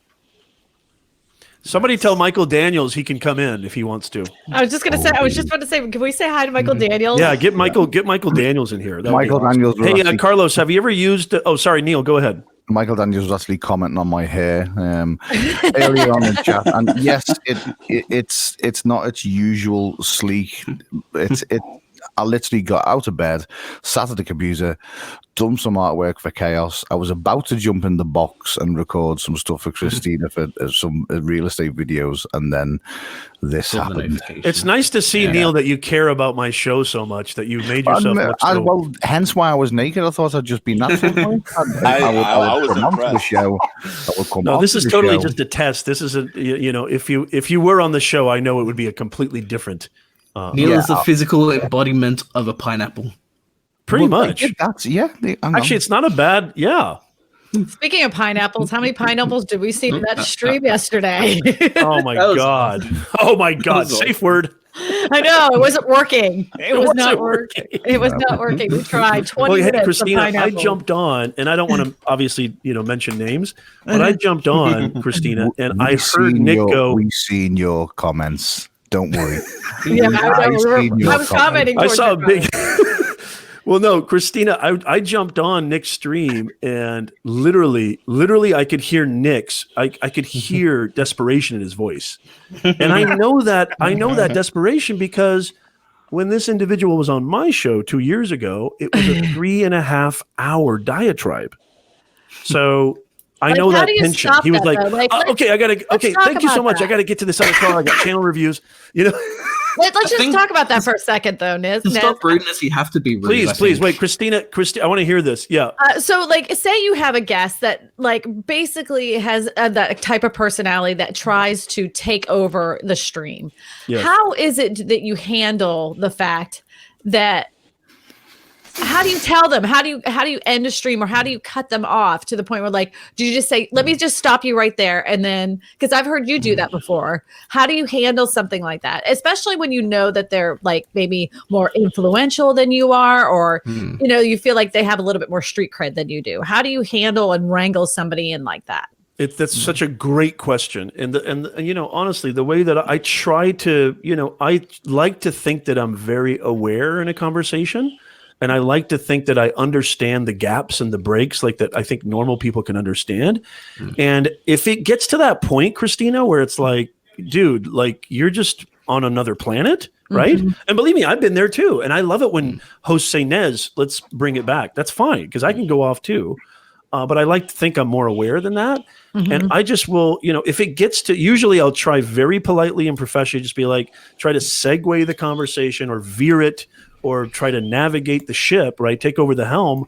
But if it gets to a point like that, there is a time where you just have to say okay, I hate to interrupt you. I mean, I apologize to. No, you don't hate it though. Then you're lying. Shouldn't you just say, okay, I think you've gone a little too long-winded. Let's move forward. Yeah, I mean, I guess you're right. I mean, it is sort of. I don't know if it's your show. I don't know if it's lying or just trying to be, trying to exercise propriety. You know? I don't know. But if you feel that way, don't you think that other people in the audience feel that way Yes. as well? So why wouldn't you just be honest so that person is aware? I think we're all like so programmed to be like nice.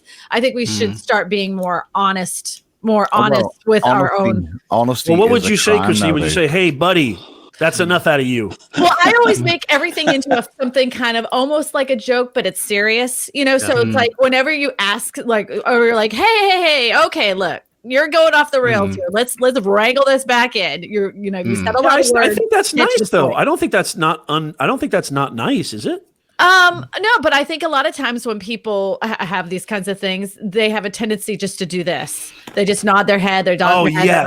That I can't stand. Because you know damn well that they're not listening, and then they just let the person to keep talking, you know, and take over. Usually, if you have a show, don't you have like a time limit? So you have to say, kind of, look, hey, I love this story. Maybe we'll do it in another show. We only got an hour. So let's. That's too nice for Christina. No, I think you're just point blank. You're just point blank. You're just like, hey, man, you're going off the rails, buddy. There is also some people that defy the laws of gravity and time. Yeah, you know what? To be honest, Christina, it happens so rarely that I think you're right. I don't think it's worth like fretting over or worrying about. I'm not saying you are. I'm just saying it happens. I think most people could agree with this statement too. I think most people are pretty respectful of the platform and the host and the production, and they let the host lead the kind of gauntlet, if you will. When you get those rare individuals, huh? Sometimes, yeah. When you get those rare individuals, I think it's more rare than it is the norm. Right. When you get those rare individuals, yeah, I agree with Carlos and yourself as well. I think you do need to kind of you gotta get in there. You have to be assertive, not aggressive, not a jerk, but assertive, right? Yeah. Right. Because I think they'll bulldoze you over, and I've seen it a time. Like all of us have been on enough streams that that personality. As soon as you're like, oh God, here we go. Like it almost becomes a comedy routine. It's like almost. And also, like with your personality, Christina, and I like your audience knows your personality, right? Mm-hmm. So your audience is going to be accustomed to how you like the way that you handle things. Your audience would expect that, right? And the way that I handle things, my audience would expect that, right? So I think it's different for everybody. But I always try to, especially from a branding perspective, and I know everybody here can appreciate this. I always try to exercise a little more. I mean, it's not disingenuousness. It's just trying to handle it with some sense of professionalism, and maybe that could be construed as niceness. I just think sometimes though we all kind of we kind of tippy toe around the fact that like, look, buddy, you're trying to take over. Yeah. We tippy toe around it instead of just point blank saying, whoa, hold on, buddy. Yeah. You're like I flat out go, that is total BS. That's a lie. I call people out. I don't have a problem with that. And I wouldn't do that anywhere. I think it's better to be that way than being like, well, let's look at that at a different perspective. Just because you're throwing out, flowery words, it doesn't make it more professional. I don't know. I just think to me, if you connect on a more human level, like how you have real conversations in the real world. I think when you're in New York in the subway. Right. Like maybe not as much colorful language, but you don't have to like cuss to get your point across. But I think a lot of times, not a lot of times, but I think there like if you're Bill Maher, your audience is going to expect you to go after like a Republican, right? Yeah. But if you're Chelsea Handler, right, your audience is going to expect you to do a more comedic way of telling somebody off, right? Or being assertive with somebody. I think it just depends on the host, and it depends on from a branding perspective. I think it depends on what kind of perception do you want to manifest, right? Yeah. I think there's actually also two kinds of people being genuine though. Sorry, Beanie, but still being I think still being genuine. I think you're right. I think nodding your head and just, like letting the person steamroll is terrible.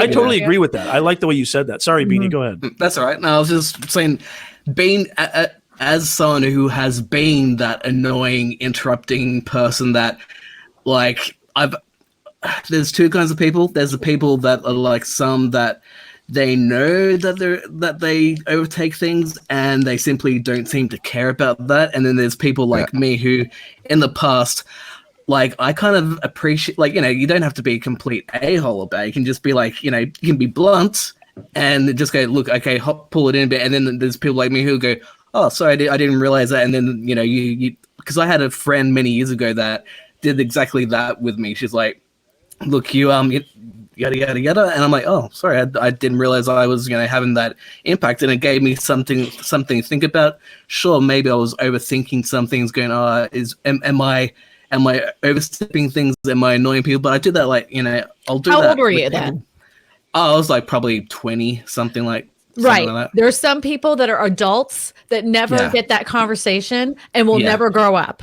So I mean, that's different. You were told at an age where you could think that in, you took that criticism and you moved forward. There's adult people that never got that conversation and will never be that adult person that can handle a conversation in the correct way like that. But you do also have the run on the risk of there's the people that do respect people who have live streams and they respect the fact that they don't need to talk all the time, but then there is that small percentage of self-absorbed egomaniac, narcissists that no matter what you think or no matter what you portray of them, they hold themselves far too important to not let people hear them. They do, and I don't know whether that comes from it comes from just a pure self-belief in what they do is great, and I am all for self-belief. I'm all for people who will go out there and get things, but there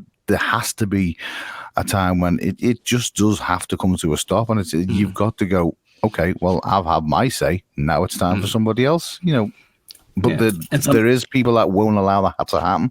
And I think to Christina's point, that's where the host needs to step in, right? And be like, look, we've got a program, we've got a show. And I think that happened on the stream yesterday in a way that I thought he handled it very professionally and in a you could say nice way. But I think that I could sense in his voice, I could sense in his posture, I could sense in his whole being that it was like, come on, dude. Like, Well, did you guys get that feeling too? Or was I the only one who picked that up? I didn't feel that way. I thought it was all, he was trying his hardest to make it all work the way it was supposed to work, you know? And I think it was frustrating for him too, but he was answering your questions and I didn't feel like he was too annoyed. I think when we kept saying we couldn't hear him, I think by that, like the 15th time he was like, Another problem that you do have as well is that this isn't the first time this has happened, and it won't be the last time it's happened. And I mean, if it was happening to any of us in here right now, we would say something. It would be like, whoa, hang on, just okay, let's move on to something else, or let's talk to somebody else, or bring somebody else in. The people who I've seen it happen to, I want to put it, they are genuinely nice people, and they maybe within themselves they don't have that sort of thing to go, right, I want to tell this guy to be quiet now, or how do I get out of this situation? It's just a case of, I mean, there are people in life that just will sit there and just take it until it's over. They'll take the spanking until it's finished. Yeah, but that's even happened to us on Creator Chaos, because there are friends, we don't tell them to shut up, and like what happens is a bunch of people will be on there, and then all of a sudden they start dropping like flies, or like, yep, I gotta go, yep, gotta go, and all of a sudden you're down to 3, and you're like, like it's now. What about the option of just setting the expectation? Saying, hey, look, we're going to bring some guests in. We have a short time period. So if I interrupt you guys, forgive me, but I got to keep control of time. That way they kind of know that at some point in time they might get interrupted. Because sometimes they're just nervous and they just start to ramble on. That's but smart. There's still that certain people, or there's still that certain small percentage of people that they just don't care, because they, like I said, they are so important and they must be heard. Well, I find that it's usually a nervous thing. If you've never spoken publicly before and you start telling your story, and it just turns into this big epic biography, and they don't know when to stop. I was born in a dark, cold cave on a Saturday night. The sun was My mother had coffee that morning. Yeah. One of the crazy things is as well is when you actually tend to, a lot of the people that do this type of thing, when you do meet them in public or when you do meet them in person, you expect them to be this certain type of, you categorize them in this certain type of class of person, and they can be so far from. I mean, this is what you get when Nez meets me. I will bite his ankles, I will pick him up, I'll throw him around like a rag doll and give him a big hug. That's just me. I'm no different online to what I'm probably more of a nuisance offline in person than I am online. But you tend to find with some people that are like that, when you meet them offline, they're quiet, they're shy, they're refined, they keep to themselves, and it's like, damn, I wish you were like this when you were on that call-in show. No, I tend to interview some celebrities, and what I find interesting is they do talk a lot. I don't think we've ever spoke. I haven't hit everybody. I'm still working on that. You meant real celebrities, not the ones in their own mind. Listen, I am the biggest celebrity in my house. Yeah. And what's funny? That's pretty good, Neal. They are so. When I'm talking to them personally as friends or whatever, they are so quiet and reserved. But when they start talking on camera, they get so excited because normally, when they show up at work, when they're acting, they only are there to say their lines. They don't get into conversations, and they don't have an opportunity to speak to people. So when I have a show and I do it live and there's interaction with the audience, it's like their first time to truly mingle with an audience and be able to just like, hey, this is the world I really am in. You guys see only this little piece that's on, Entertainment Tonight, and it's not like that at all. And so they like to just tell that story of what really makes them human. And sometimes I just let them ramble on just because you're getting an insight that you never get to see, especially like in people with Hollywood and stuff like that. But then once it starts getting really long-winded, then I have to kind of cut in and interject. So, yeah, that's what I find is when they get nervous and they've never had a chance to speak their mind. What is it you actually do, Carlos? Because you seem like I mean, we're talking about Crazy Chaos before. You seem like the ideal person that would be like, we've got to get this guy on because we need to know who he is and what he does. You are like the ideal candidate. Yeah, just that sort of background. Interesting backstory. Interesting backstory. I mean, I've worked in the entertainment industry for about 20 years, mostly nothing special, art directing. I'm not a director. I'm not an actor or anything like that. As I grew and left the field, started doing live, started working on the technology side of things. I've been doing live since the 90s. And you mentioned the guy from Shark Tank, Damon. Mm-hmm. I've actually worked with him because he actually had a live streaming technology with Fubu back in the 90s. The top of the Empire State. Yeah, wow, that's a long time ago. well, that's where he got his fame and fortune. And with his company, they had a live streaming platform. We were streaming with Real Player, if you remember those technologies back then. Yes. But his audience, I mean, at that time, we're still with 56K modems.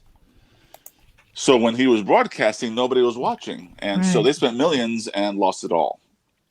Sometimes you got to take a chance. Yeah, so I've been playing around with the tech for a long time. I now sell everything there is. I'm a reseller, authorized reseller of everything from vMix to Mimo Live on the Mac, Wirecast and TriCaster and all that. So I'm very familiar with all the tech. I can build studios, all that type of thing. So I'm pretty much all over the place. But then I've been doing my own lives forever. And when it went on Facebook Live, I started bringing the celebrities on board and having people interact. And so then now we've built our platforms where we can do that, but be monetized. So, see, I think you're more interesting than the celebrities, to tell you the truth. I think you're more of an interesting story than half the celebrities. I think you're a great person to interview. Carlos, you should go on Creator Chaos. Okay. Okay. Hey, Carlos, what do you think of StreamYard? Or I know you use Wirecast, right? Well, no, I don't use Wirecast. I sell Wirecast and I build studios with Wirecast because it's kind of like the medium price model. But I use. Do you go live directly from the platform on Facebook, or do you do a third party? So if you've if anybody's followed me or watched me lately, I've been playing with the Facebook Live Producer. If anybody knows what that is. Say that again. Facebook Live Producer. Oh yeah. Okay. For business pages, right? It got quiet. I'm like, what? Nobody's listening to this? I was actually looking at the comments for a second. I apologize. Oh, okay, no problem. Neal's in space, and God knows where Beanie and Christina are. No, I'm kidding. I'm right here. No, I can't actually hear Beanie. Christina's so like the I best apologize. multitasker on the planet. I have this. Am I going, quiet look. again? I was just looking at multiple screens. Sorry. Oh, I'm sorry. Carlos is actually plugged in. Hey, Carlos, He's this is what completely happens when plugged I in. go on other people's shows. They get so interested that they look at other screens. I'm actually following the chat. That's what. Yeah, I was actually running through your chat. Yeah. Aha, thank you. Okay. Yeah, but continue. Sorry, Carlos. Go ahead. Where were you? I totally forgot. No, I'm sorry. So, I mean, my thing was I 10, 11, 12 years ago knew kind of where technology was heading towards because I've played with the back end. I've played with compressing all my video files in every file format there is. When I used to do my video shows, I used to release it in BlackBerry, in iPod video, and you'd have to download these files. I had to do the mathematical conversions back in the day. Don't forget that. Now everything's automatic, so that's fantastic. So I focused on the studio equipment and that type of thing. And it got to the point when I started doing the celebrity stuff that all the companies were like, well, can you use our stuff and we'll let you sell our equipment? And so that's kind of how that all came to be. Like live streaming permitted this whole new thought process to occur. And then the mesh of using technology to create an OTT platform, along with the relationships in Hollywood, along with all this stuff, is creating. We're still in the middle of it, so I can't say that it's a success.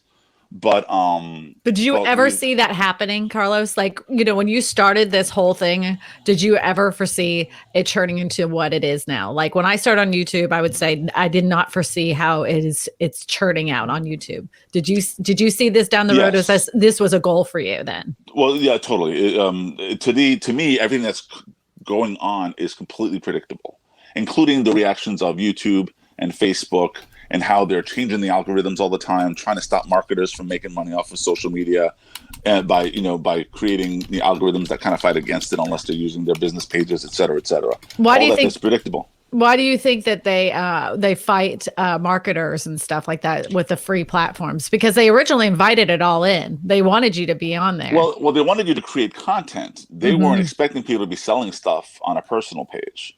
Yeah, they still do it. No, well, I know the marketers will always try to outsmart the algorithms because they figure, oh, it's a robot. How can we not outsmart a robot, right? Or some type of AI. At some point, though, you're going to have to give up and fall in line with what they're allowing you to do. So it's a free platform. That's what their complaining is about. You are you're using a free platform like YouTube or something like that. YouTube has the ads already in control. They kind of know, but they don't, because that's why advertisers complain when they're at videos that they shouldn't be on. So the chaos is being controlled, and we're learning from that chaos. These larger companies with the big bucks are making all the mistakes for companies like us. And then we just get to say, okay, well, don't do that. Let's not do that. But we're just creating platforms where it's monetizable so that the content creator can monetize from day one, and it doesn't become this mess of, well, who should make money, who shouldn't make money, who do we allow, who don't we allow, who's using our free platform and not using any ads so that we can make that money back. All they care about is making their money from our personal data. And if you're not using personality in your let's say marketing videos, then they're not getting enough data from you. Now it may help. They want to control that by pushing you into your pages, so they can add a different algorithm there and then be able to grab the data that's important to them from those pages, not the personal pages. So the personal pages is about getting algorithm to get personal data from each person that goes live. The business pages are to get, the business decision making that people are watching and listening to from you. So that they can grab that data, and it's a separate database, and then they can monetize that too. So they're really just trying to say, okay, well, if we're giving you this free, how do we control the data so that we can get the money out of it? Right. So they're trying to squeeze the orange juice and make sure that the orange juice is not in the pineapple area, and we'll stick with the orange area. But I don't think like a platform like Facebook has been very successful at keeping people on the platform as long as they used to. Like I know that I used to spend a lot more time on Facebook, and now I'm on there just because I have to be. I do my job on it and I leave. And a lot of people are like that. It's not. Well, that's it's not because they have so many teams. Friendly. They have so many teams focusing on the algorithms and the money making. Right, because they got to now comply to the stock. Right, so it is turned into a corporation, and so there's a logical thought process that they're going to continue to have. People are going to come back to Facebook, as they get older anyway, because unless somebody comes up with some other way that has multiple ways of communication the way they do, that takes a lot of money. It just seems to me, and maybe it's just from my personal experience, but I the more people I talk to, they're like, I used to spend a lot of time on Facebook. I'm never on there hardly at all anymore. Like they always say that. So I'm wondering how. Well, so they have things like Instagram. So what is their alternative now? Right.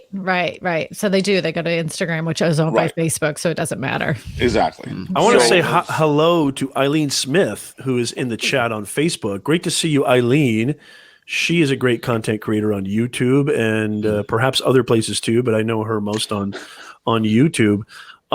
Hey guys, I can't believe how long we've been streaming. This has been a pretty amazing conversation, a pretty amazing get together here. I was just doing this as a test and look what it's turned into. This is not Paramount. Huh, Carlos? It's your best show ever. Yeah, it is the best show ever. That's for sure. There's no doubt about that. No, but like this is a cool kind of example of how this is something I try to tell my students and my clients, and I know you guys all have this adaptation, right? Adaptation. If you put yourself in the environment, because Christina and Neal and we were talking about getting people's story and we were talking about fear and mindset. If you put yourself in the environment, watch what happens. So I could have easily have kind of frozen up earlier and said, do I really want to test this? This is new. It's going to go on my channel. You have all these thoughts. Screw it. I'm going to test it. The guys at StreamYard were so nice. Were so sweet. And look what's evolved. I mean, this has turned into a pretty awesome conversation, I think. What do you guys think? I think it's great. I think as well, when you do open a platform like this, when it is you kind of know that the people who you're going to pull on, they're going to be safe, like-minded. No one's going to be coming out with stupidity. No one's going to be. I don't know about that. I was going to say that happened. Look at Christina. I saw Christina. Let me take off my shirt. You know the type of things I'm talking about. The profanities or things like that. Everybody's going to be pretty level-headed, and you're going to engage with. Yeah, there's going to be a certain element of ridiculousness, but you are going to. Are you listening to this? Yeah. Open it up. It's the same. It's the same as what we do. You open it up a can of worms, and you don't know where it's going to lead, but you just know that the journey is going to be good. You're not driving through a tunnel here. You're going around the mountains. The scenery and the things you're going to learn and come up with it's going to be. It can go from one extreme to the other, and it normally does. Now, what I do is almost a few times a week, I do something called Shooting the Breeze on Facebook Live. And so it's me just saying, you know what, I'm just going to go live. Whatever happens, happens. And I get some incredible conversations because I'll just bring in people who either just newly became fans or whatever. And then we just talk about their story, or we get into conversations about what's happening in life or what's happening in, I'll bring people who, suddenly have discovered that they have cancer or, so all of a sudden the conversations turn into real light conversation then. Yeah, totally. Well, just got cancer. Real light conversation. It's like I go to a bar and chilling and having a great conversation.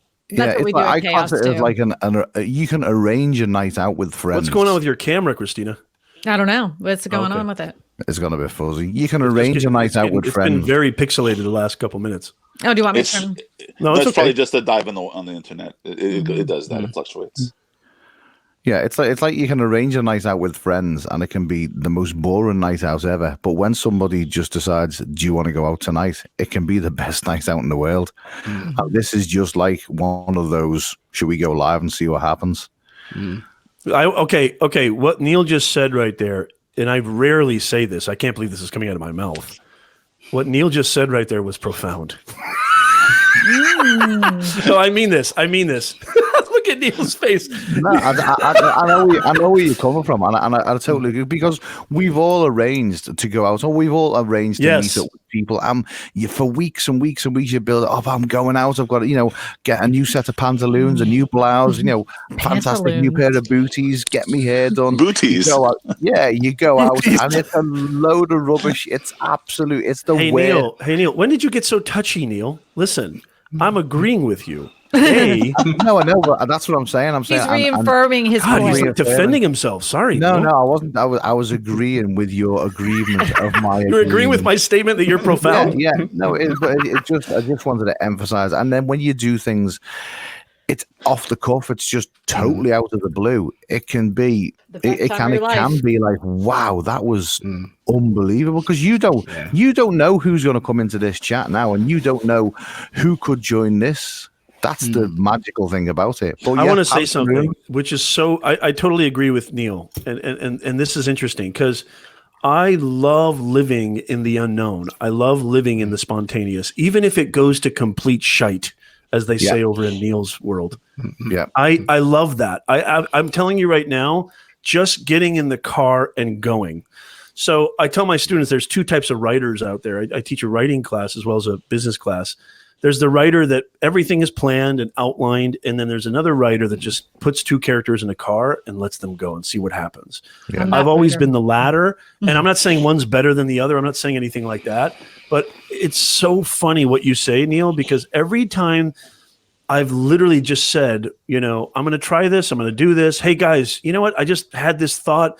I think that people need to release and relinquish that sense of everything needs to be under control. Does that make sense? Yeah. I mean, I've been DJing for 20 years, and still to this day, every time I go in a nightclub, I don't know what I'm going to play. I love that. See, I love that uncertainty. Yeah. There's managers I've worked with managers for 5-10 years, and they still say to this day they don't know what they're going to get from me, because it's and I'll be open and honest, and I'll be like, I don't know what I'm going to do next. I can see something out the corner of my eye happen. I can get on the mic, and the place can be in total disarray. And then some days it can just be normal. You don't know. I don't work on life's. You don't plan life out. You just let it happen. Well, the thing is you're reading a room. You're reading a room. But sometimes you're doing different kinds of songs according to the room, right? But you've also got to kind of dictate to the room as well. I mean, if you've got a room full of people that are quite, really, there's a certain point in the night where you've got to be like, right, you need to start enjoying yourselves here, because you're not. So I'm going to force you. But there's a lot of DJs that know that if I have a set list, this is going to get the party going, because they know. But you're not like that, Neal, right? No, but I know a lot of DJs, they have their whole set list planned. Yeah, but a certain set list will only work to a certain demographic of people. So that set list will work if you have got that set people in your building every single night, which we all know. I mean, we could all go out together. We will all enjoy different musics, music genres. We'll all enjoy a different night out. It's trying to create that one singular night out with that completely different. There's nothing like Justin Bieber and a glass of wine. Well, Look at Christina. Look at Christina's face. Throwing some Beethoven. Some Beethoven. There's nothing like a cheeseburger and Beethoven. And you know what? You might laugh at that, but you can throw Roll Over Beethoven by ELO into the middle of a set to completely throw people off what they were thinking about. And the roof can literally lift off. And it's I class life, don't plan things, because let's face it, you don't plan your own funeral, do you? Well, my mom. Actually, I have already. My dad. My wife is the exact opposite of me. She loves planning everything, and I respect that. I think that's great. I don't do that. I love living kind of I trust the process. I trust life. I trust that things are going to evolve, and I know how to adapt. If you know how to navigate and adapt, I think you're always going to be in a place where you're feeling, comfortable in your own skin. And if things go bad, then you navigate, right? It's about navigating, not taking things personally. Hey, y'all, don't take things personally. Don't take people personally. Don't even take your own thoughts in your own noggin personally, and watch what happens. Yes, Christina. But the people that I found that in critical situations, the people that are planners, when you have to think of the seat of your pants, those are the people that shut down because they're like, I don't know what to do at this time because I don't have my pen and paper to make them. But the people like you and Neal is Eddie a planner, Christina? Very much so. So is my wife. And it drives me insane because when things go like hectic or whatever, he's like, I don't know what to do. Like he immediately is like, I don't know what to do. I'm like, oh my God, this is what you're going to do next. You're going to grab a towel. We're going to wrap this up. We're going to get on the phone. Now we're going to call the doctor's office. We're going to drive, I don't think you guys realize, I don't think Neal, Beanie, Carlos, and Christina realize you guys have something that is very, very in want in the world. I'm telling you right now. And maybe you do realize. I've always known that everybody wants I think you guys have skills that the world needs. What'd you say, Christina? I said I've always known that everybody wants me. I disagree with that, because what I would say that the world now, what we live in, people are so used to having structure. People are so used to being told when, why, how, and what's the reason, and they don't want to be that person to go, it'll be when I want, when I decide, how I like it to be, because do you know what? This is my life, and I will do my life the way I want it to be, because I don't want to look back and go, damn, I messed that up because of you. You know what I mean? Because one thing, life is. Well, I think you guys are all special. Well, that's how I run my channel. I don't do the Christina. I don't do the daily, weekly. Christina, I do the whatever. No, life is far too serious to be taken important. I think it all has its place. For example, the stock market requires some type of structure, et cetera, et cetera. But does it though? Is there any structure in any stuff? But that's the thing. It's even in the structure there's chaos. Right. Yeah. I don't think those who are so focused on the structure acknowledge that. When I do my celebrity interviews, sometimes I don't even know who the celebrity is, and then I go live with 15 minutes of anticipation. All I do is I fill in my little lower thirds, and that's about it. And we totally are doing an interview off the cuff. And so when I'm asking questions, it's completely genuine because I really don't know who you are. I don't care how many great movies you've done. I never heard of you.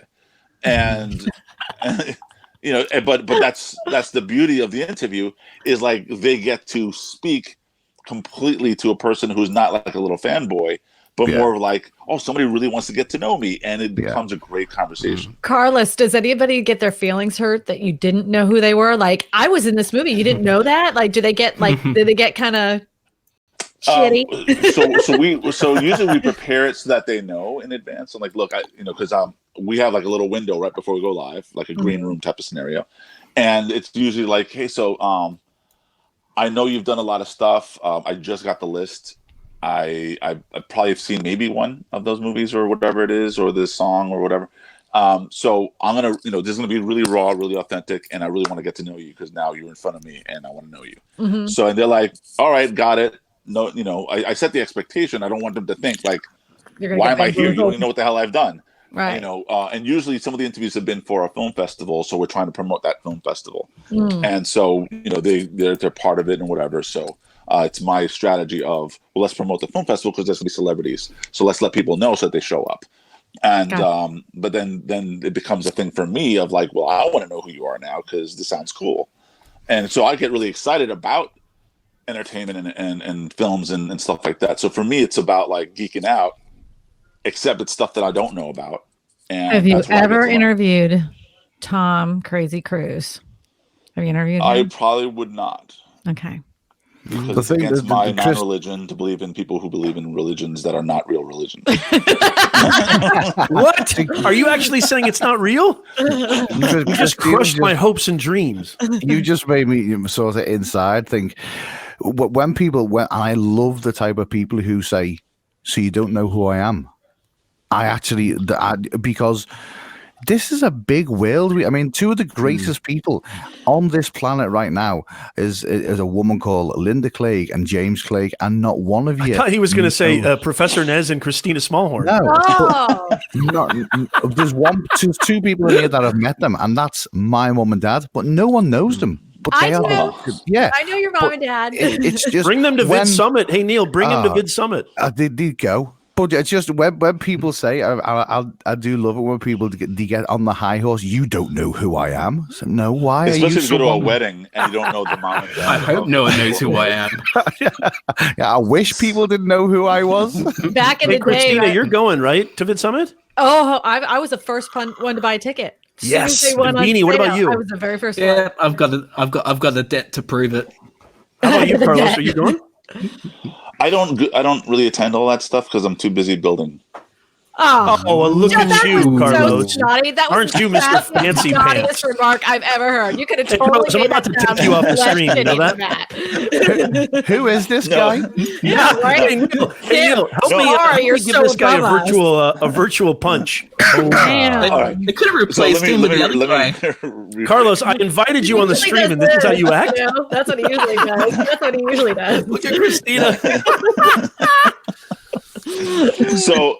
So I don't do those kind of things because I'm important. No, but actually, I hate to say it, Carlos, but that came off very, very narcissistic. Let me clean it up. So I get invited sometimes to speak. What? Hey, Carlos, you got to be careful with this crew. We don't suffer BS. Yeah, you've said it. Have a nice day. So. I've spent the money has gone. Let so the much backpedaling into the commence. Yes, please let me save myself. That I can't afford to go to these places, and the places that are have invited expensive. Me to speak. The places that have asked me to speak. Because of what other things I've done. What is? Oh my God.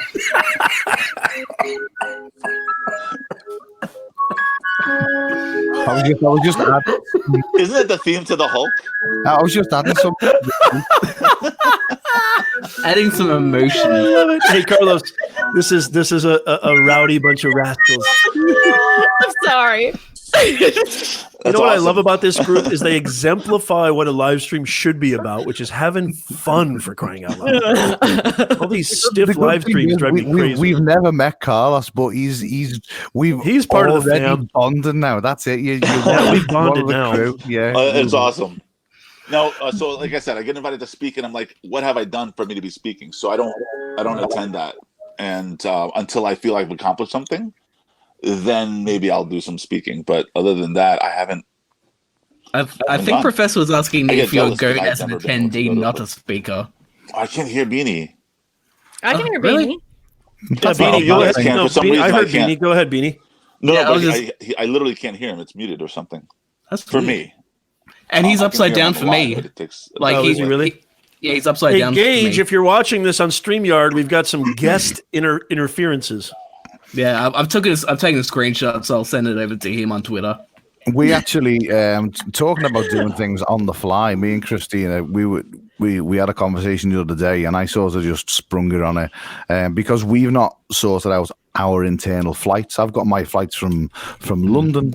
I've got to get flights from Liverpool down to London. I've got the flights from London booked, the hotels booked, the Vid Summer passes booked. But because I'm going to stay with Christina and Eddie for a week in the States, we hadn't actually booked our tickets, did we? So the other day when I rang, we were just talking, and I went, right, come on, let's book our tickets. I was like, I'm so happy. We're gonna have. By the way, don't forget. Hey, Beanie, this goes for you. I don't know about you, Carlos, but no, I'm kidding. Larry's going to save you $10. Steak dinner is on Nez. It's on me, and I'm buying Neal's drinks. Nice. No. Well, actually, maybe I should take that back. That might be too much. I'm happy to do it. I'm going to take you guys all out to dinner. We're going to have a blast. Yeah, you'll only Larry need three. Snow, you need to thank him. He just gave you his $10 super chat. Did he really? Hey, Larry, I'm so sorry. Larry Snow, thank you so much, Larry. Larry, you want to jump on in? He says, oh my God, my wife just texted me. She goes, what the hell is going on? I've been live for like 3 hours. He says, I haven't laughed this much in a long time. That's so cool. You know, I've been meaning to get Neal and Christina on here for a long time. And it's just, I love how this is exactly how I imagined it. We're just having a blast. And we're actually talking about, like, I think really cool stuff, to be honest. Mm-hmm. And Carlos, you never did get to backpedal because we just don't give a shit anymore. Sorry. Christian's here. Oh, Christian's in the look who's here. It's the your neighborhood friendly astronomer. Hi, Christian. Hi, can you hear me? Yeah. How are you? Yeah, we can hear you, Christian. How you doing? Great. Cool. Christina. I need a Bloody Mary, dude. This is too much fun. Hey, Nick. Hey, Neal. Neal, make me a Bloody Mary, will you?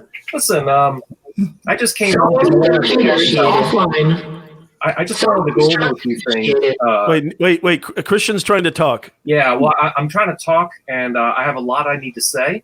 Okay. So we're going to be talking extensively. In fact, by we, I mean me. We're going to keep going on. Talk about all the things that come to mind because I am important.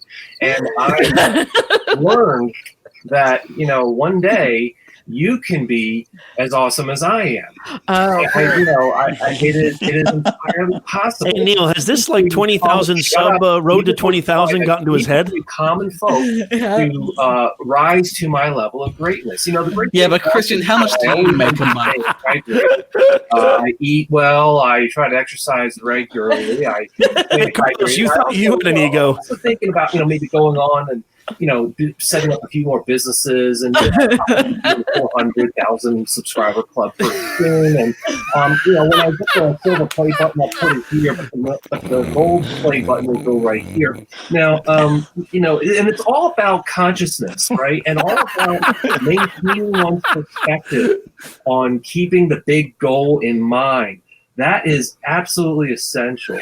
And people ask me, how is it that I can be so incredibly engaging and dynamic? And the reality is that it all just has to come from within and just flow. He's still growing. Yes, this is where you got to be the host and wrap Christina, help me. Start people up, and I think when they come on, they can add so much value. You can mute them. It is unbelievable just how amazing they can be. Christian, we have a question for you. Is this what happens when you're on the road to 20,000 subscribers in like less than 6 months? Is this what happens to your personality? You become the person that nobody likes. I the full. Your personality. That was a fantastic impression. I think I know who you were impersonating. You're lying. But Christian, how much do you make a month though? How much do you make? How much do you make a month, Mr. We want to know. Oh yeah, right. Not everybody. Can I make that much? Not everybody can make $10,000 a month. Is that what he said, or something like that? Yeah, something like that. 6 to 10. I'm like flexing much. Okay, great. But you know what though? There's an audience. Still a virgin. There are people Still a virgin. What? Hey Neal, maybe you can change that when you come to LA. That's no problem at all. Neal, you'd be doing the internet a great service. I've certainly got something I can stick in his mouth to shut him up. Yeah. Oh my God. Because I don't think that fit. Fist bump. Oh, sorry. Poor Carlos. Carlos is like, I hope I never am on your guys' bad side. I thought Carlos, they will put you through the proverbial ringer, my friend. Oh, but we just harass. That's all we do is harass. Just have fun. They come on my stream. Hey, Carlos, they come on my stream, especially Neal, and I love it. I absolutely love it. He even told me, like, it's funny because Neal messaged me on Discord. Hey, mate. I hope I didn't offend you. You seemed a little mad at me. I don't talk like a Londoner. Yeah, you said, hey mate, Mike. Hey mate. He talks like a scouse. I hope I didn't offend you. But you And I go, dude, I love that stuff because honestly, Carlos, they hold you accountable, which I love. I love that. When we smell bullshit, we have no problem. And I absolutely love it. I love it. I think it's fantastic. I think every live streamer should have that on their chat. Look, Christian got so angry he took off. Where's Christian? Christian, are you going to start another online marketing membership site? The funny thing that you don't know about Christian is we were trying to sort Christian's audio out yesterday, and you all think by looking at Christian's setup that it's this big glamorous studio with this nice backdrop. Is that real wood? He's literally in a 2x2 shed. Yeah. How does Eddie fit in there? Eddie's always in there, it seems like. Yeah, this is just a little. Oh, okay. So there's the door. Okay, cool. She's got the I was just plugging in. I actually think the natural light is good, Christina. Do you shoot during the day a lot when you do your live streams? Look, I have a light here. No, I know that. I know that. I'm saying the natural light from the window is pretty cool. Yeah. When it comes in, it makes a weird cast on your face. Yep. So this is where I shoot my Take a Tip Tuesdays. Carlos is in a professional studio right now, as you can see. Yes. I do have to, speaking of that, I gotta go, you guys, but I had a fantastic time. This was a really good time. Christina, we love you so much. You rocked. Oh, thank you very much. Thank you for coming on. Seriously. Thank you for letting me be on. I appreciate it. Always. I didn't take over your chat. I can't help myself. No, I love it. Thank you so much for being here. Have a wonderful day with your family. Happy Sunday, everybody. Happy and good Sunday. luck to your trophy awarding ceremony. Hey, I better get a trophy for this. I know. Parents need the trophy too. Since everybody's getting one, give one to the parents for coming. Yes. All right. Bye. Bye, Christina. Take care. Bye. Bye, Carlos. Take care. Okay, if anybody wants to come, we got 1, 2, 3, 4. You know what? Honestly, my wife has texted me like 3 times, so now I'm going to be meeting them there. I'm having so much fun. She's actually given me a green light to just take us. Now, take us all hey, there. Mr. Christian Reddy, are you going to Vid Summit, Christian Reddy? No, I wish I were. What is your bad excuse? Well, I can't afford it. It is kind of. I mean, I have to be honest. It is kind of expensive. Yeah. I genuinely, it's out of my price range, and not only can I not afford it financially, but I also don't think I'll be able to afford it temporally. I mean, basically, I'll be teaching, and with my teaching schedule, so I'm teaching 4 days a week, Right. Monday through Thursday this coming fall. I guess But when is Vid Summit? It's in October. I know, but like October 16th, I think, to it's like 20th. It's like Wednesday. I don't know the exact dates. I don't even know what day I'm going. I'm going on the day that Neal's not there. Yeah, I would too. So you're not going at all. The price isn't that. I mean, I just sold 2 of my children to Chechen. I know. I had some kids. I'll kick them out, but I've got some spare change for a McDonald's for everyone. But anyway, no, it's really the financial obstacle right now. But that's okay. Next year. It's not the cheapest of things. I mean, even it's cheap if you're in LA and you can turn up on maybe a 1-day pass. But for the majority of people, Beanie's in Australia. I'm in Liverpool, not London. Well, I mean, yeah, if it's expensive for me, it's got to be astronomical for you guys. I mean, and where's it's like a $1,200 plane trip just for me. Yeah, I'm in Maryland, Carlos. Good to see you, Patty. But where's the Vid Summit located? LA. Okay. Yeah. So I mean, I would truly like to go, but I think between even if I took the you're getting told off there in chat. I love it, Christina. Christina's holding me accountable. Quit playing with the view, Nez. Hey, Christina, it's been such a pleasure to have you on, Christina. Christina, you're fantastic. You know that? I'm gonna give everybody seasick, like motion sickness, vertigo. It would be great if you could spin everybody around as well. That would be awesome. That would be cool. Let's have a psychedelic show. If you could move, everybody here should do mushrooms immediately. What do you mean immediately? I've got a can of paint. So, Christian, I want to talk to you for a second, Christian, just for a second, then you can get the hell out of here. No, I'm kidding. Hey, Christian. Yes. The road to 20,000. Can you just give our audience and give everybody? I mean, this is all kidding aside. I think what you're doing with your channel. I actually watch your videos, which I don't watch a lot of content creators' videos. I think you're doing fantastic stuff. Tell us What can we learn from your road to 20K? What can we learn from that? What do you think you're doing that's enabling that fast? I mean, this is kind of like meteoric. How do you say that? Meteoric? Meteoric, I guess. Meteoricity. You're the astronomer.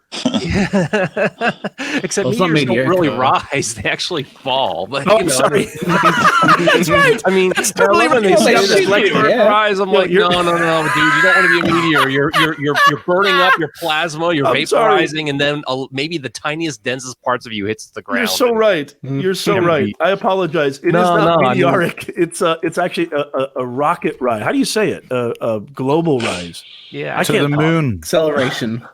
What could you on a serious note though? What could we say? What could you tell us that is helping you with that fast growth? Okay, well, there have been a couple things that I noticed that, I mean, they say correlation is not causation, right? You need lots of data, if I'm being completely honest about this. But it seems like some of the things that have really helped have been collaborations. I've been doing some collabs with some other astronomy channels. For example, like things were kind of tipping up a little bit just because I think people were just responding to the content, and I was making sure to engage with people on all my YouTube comments. I read every single one, even to this day.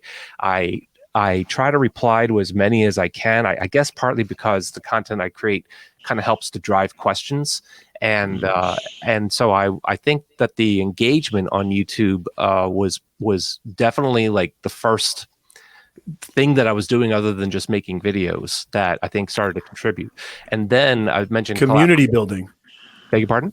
Community building, right? Yeah, community building, exactly. I mean, or just engagement, because after all, YouTube supposedly favors that, right? They look for videos that get a lot of watch time, and I guess they factor comments and replies in the comments. And even if you get dislikes, guys, don't get discouraged if you get dislikes, because dislikes equal engagement to the YouTube algorithm. Absolutely, yeah. And for better or for worse, I mean, this sounds like a joke, but I think there's some truth to it. Particularly my content does bring out some cranks and some crackpots. And you do get the crazies in your comment section. Yeah. I've seen those comments. Yeah, but then the collab, that's a sign that you're doing well. Yeah, and then the collab started happening. Thank you. Then the collab started happening, and so that I think was what really helped, because there are frankly some very large channels on YouTube in the niche that I'm in the space that I'm in. So can I just say you are now one of them? Oh, thanks. I appreciate that. It's very kind of you. Here. Well, I mean, thank you. I think I'm getting there. I mean, I look, there are channels in my niche with like hundreds of thousands of subscribers. And you're going to be one of them. Yeah. I remember subscribing to you when you were under 1,000 subscribers, when we'd first all sort of come together, and it was like, he's really good. Now we're closing on 20,000 subscribers. I think you can. Congratulations, brother. You can definitely say you're doing well, and you are, 2020, you're going to be with them 100,000 channels. Oh, wow. Yeah. I mean, I don't know. Thank you. I know I always say that, and I'm still like just weirded out by this a little bit. It's wonderful. It's great. And I think that's, that was my next question, actually, is I wanted to ask you, how is your process? Does that add pressure now that you've got such a large audience? And Beanie can attest to this, I'm sure. I'd love to hear Beanie's thoughts. Does that add like a different dynamic when you go into the content creation mode? Because I'm always thinking of my audience. When I create content, I want to serve my audience. I love that. It's not me kowtowing.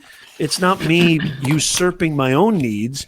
It's just that puts fire in my veins, to have somebody who say, hey, Nez, when I get a message, hey, Nez, your video on anxiety, your video on branding, your video on 21st century communications, I used it. I applied it. It makes sense. And thank you. It changed my life, or whatever, which I get those sometimes. It's awesome. I live for that. I mean, how does that, do you know what I'm saying, Christian? Oh, yeah. Yeah, absolutely. Beanie, guys, you're all making a fuss with me. Thank you. But Beanie's the man. Oh, Beanie's on fire. With the 23,000 subscribers. Beanie's on fire. Yeah. I've actually got big plans for the next 2 months, but Talk to us. I've been on a little bit of a hiatus recently, because the whole editing causes procrastination, which causes me avoiding the interest. What I'd love to do with my channel, which I don't think is going to work out for it, but I'd love to bring in talking about mental health, but not in talking about mental health kind of way, because it's something I deal with. It's something I've dealt with all my life. I'm going to be dealing with it all my life, and I'd like to incorporate it in a helpful way. I'm going to be doing a video. Mother's Day is going to be a bit of a rough one for me this year, and I kind of want to do a way of sort of helping people cope, but not in a preachy way, just kind of during Mother's Day, there's people going through issues with it. There's mothers dealing with issues. There's people who don't have mothers anymore. There's new mothers in the world that they're learning how to be mothers. I sort of want to focus an animated kind of video in a way that you are not forgotten. There's these people that are not forgotten. We celebrate the normality of motherhood, but then there's all these other different stories you don't really typically think about. And I kind of want to focus on the forgotten issues and trying to sort of remind people, going, hey, there's this forgotten side of life that I just like to remind people that and not in a depressing way. It's more we think about you. You're still existing in our thoughts, kind of thing, and just how to incorporate that in art. I don't know how to do that side of things. No, I think that's great. I mean, again, to me, that communicates or conveys thinking of your audience and thinking about community. And I know it sounds like a bumper sticker, guys, but that's been everything for me and my business and for my students and for just my entire, any kind of success I've had has come from those relationships, has come from community. I mean, it really has. And I try not, and as to your question about, does having a larger audience. Yeah, I'd love to know. Got to work harder. I've never had one. Oh, yes, you have, and you will. Not yet, at least. Not yet. No, I'm kidding. I don't really. What's really interesting? I apologize, Christian. I want to hear this. Sure. I don't really care. I really don't. Because it's not about how many; it's about reaching the right people. Does that make sense? Right. Yeah. Now, I'm not going to be false modism, and I'm not false modesty. Do I want 7.7 billion subscribers? You better damn believe it, and I'm going to get it. But guess what? I'm the happiest man alive. I get to do what I want. I get to have freedom. I get to create. I get to quench that thirst. Beanie, I know you feel me on this. Yeah. I get itchy and scratchy. I get feverish if I can't create. I get to do what I love. Does that make sense, Christian? It's crazy your expectations of YouTube when you start YouTube to what they are. That'll be NASA. When I started YouTube, you want to get thousands of subscribers. You want to be, this person on YouTube, blah blah blah. But since starting the crypto channel on YouTube and doing the crypto stuff on YouTube, which I'm made up with, and it's everybody great. Smile. There's going to be a picture. Everybody smile. 1, 2, 3. I'll black out Neal. Don't worry. That's all right. Yeah, since I started all that and I started a journey, which is only 12 months ago on YouTube, and then coming into Discords and meeting people and starting creating chaos and things like that, and meeting other people, that's kind of sidetracked my own channel, and I'm actually having more fun doing things like this and doing things like creative chaos and going on live streams and interacting. I'm having more fun doing that than I'm actually on my own channel. It's more it fulfills me more as a person, even doing the voiceover stuff with Christina and with Nick and things like that. And that to me that's kind of that's nailed it for me. My channel is kind of taking a sidestep. Yeah, I kind of treat all these live streams. I'm actually looking for Beanie's channel. Wait, say that again, Carlos, and then I want to hear from Beanie. I'm looking for Dean. I'm sorry, because I can't hear Beanie Draws. It's called Beanie Draws. Because he can't hear me. Yeah. All right, go ahead, Beanie. Sorry, go ahead. Oh yeah, because I was just thinking before, because I haven't made any I've made content, but it's sort of floating around in my consciousness at the moment, just figuring how to put it. But I haven't felt like I'm not a creator in the last couple of months, despite not actually publishing anything, because being on Creative Chaos and all the other things, it's kind of made the whole like it's kind of given a normality to the whole like just talking to people. So I kind of treat it as a bit of continual practice. Like I'm still on a camera, I'm still talking to people.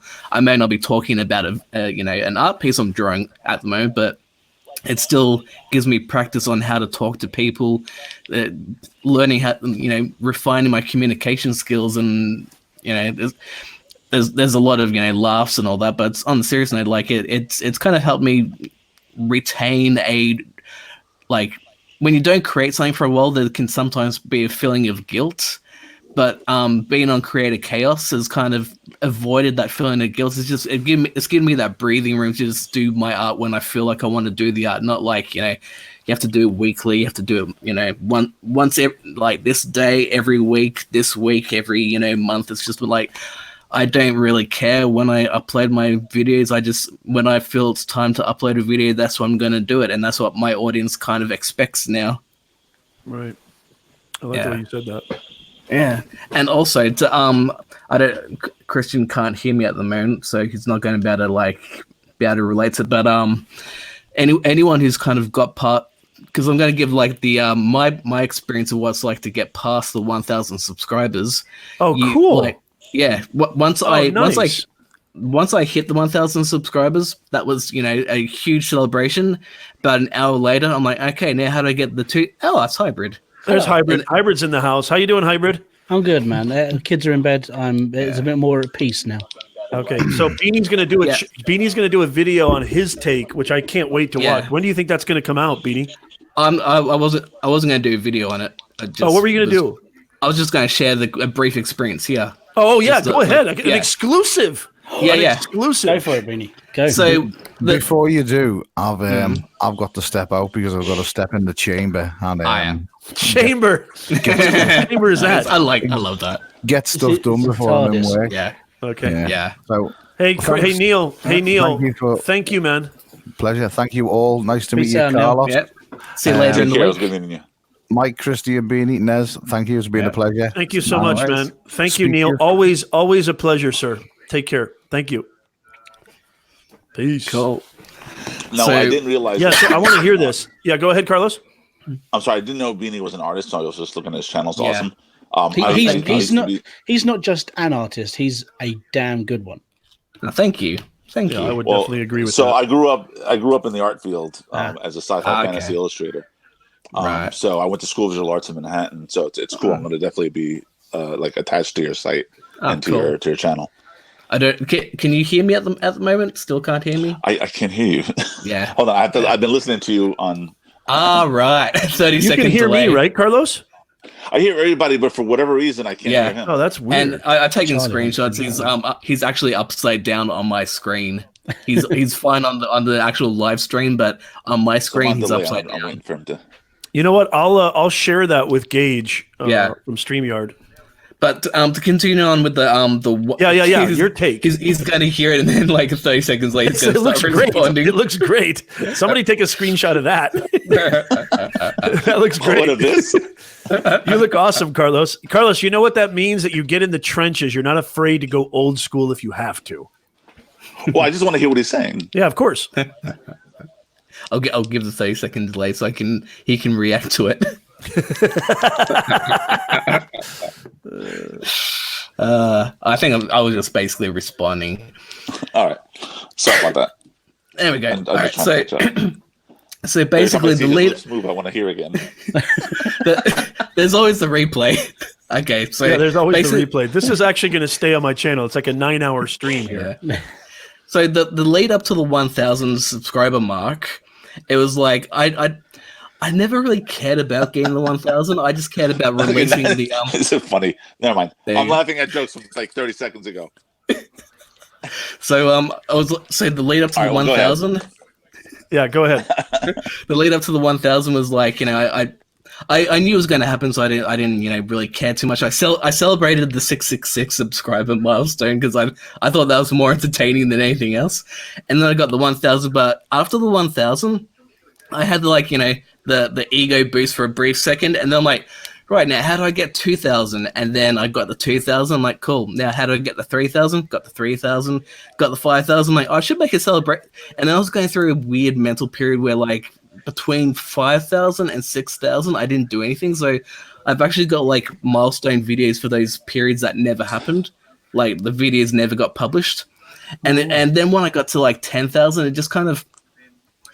It sounds a little bit sad. Like, I care more about the community than the number. But once you get past, like, say 2,000 or whatever, for me anyway, I didn't care what the number was. Like 23,000 will be just as nice as 22,000. 22,000 was just as nice as 10,000. Like, the numbers don't matter to me. Like, once I get to 50,000, that'll be cool. Once I get to 100,000, that'll be cool. It won't be any different to what it was like when I had 1,000 or when I had 10. It's just like I just want to create stuff for people to watch, and I like hearing them go, "Oh, Beanie, you draw really awesomely. This is what I drew," and I get people sharing their art to me on Twitter, and I'm like, "Oh, that's really awesome. That drawing looks just like how I drew it at that period of time." That's what I care more about. It's like the numbers are cool, but it's more like the impact you make that matters to me. Oh my God. Preach, brother, because this is what I say to people. And I have a lot of clients who are like post 50, you know, and I tell them it's not like you're freaking out about something that's completely unwarranted. They're worried about, like, if I go online, am I going to meet freaks and creeps, and not any less or more than you would on the street. Yeah, exactly. Right? I've met some interesting people face to face. Yeah. Yeah, exactly. The odds of you meeting somebody like that in person are probably maybe even higher. Yeah. So like, I mean, you guys really are a perfect example of how you can actually create these real, fantastic, uplifting, inspiring relationships. It's just awesome. I mean, I can't wait to meet all you guys in real life, either at Vid Summit or Nez Summit, because Nez Summit will happen. Christian, I'm still holding you to my plane ticket, dude. Yes. Hey, Hybrid, I'm telling you right now, you were going to have a front row seat in heaven if you show up. If I show up, then it's all good. Hey, Christian, so did you hear what Beanie said about him and his kind of take on how, you know? Yeah, because I was curious if Christian kind of feels the same way or not. First of all, I really do apologize. Who uses phones anymore? And then I got a phone call, and I really had to take the call. It was one of those. Anyway, you know, I caught some of what Beanie was saying, and Beanie, I think the gist of what you're getting at flowed into what I was thinking, and that is whether it's 200 subscribers or 20,000, or I would imagine 200,000. You know, focus on the content, focus on stuff that you're putting out there into the world, because the number of subscribers is one thing. The number of actual viewers is always going to be higher. So your real audience, first of all, is way bigger than your subscribers.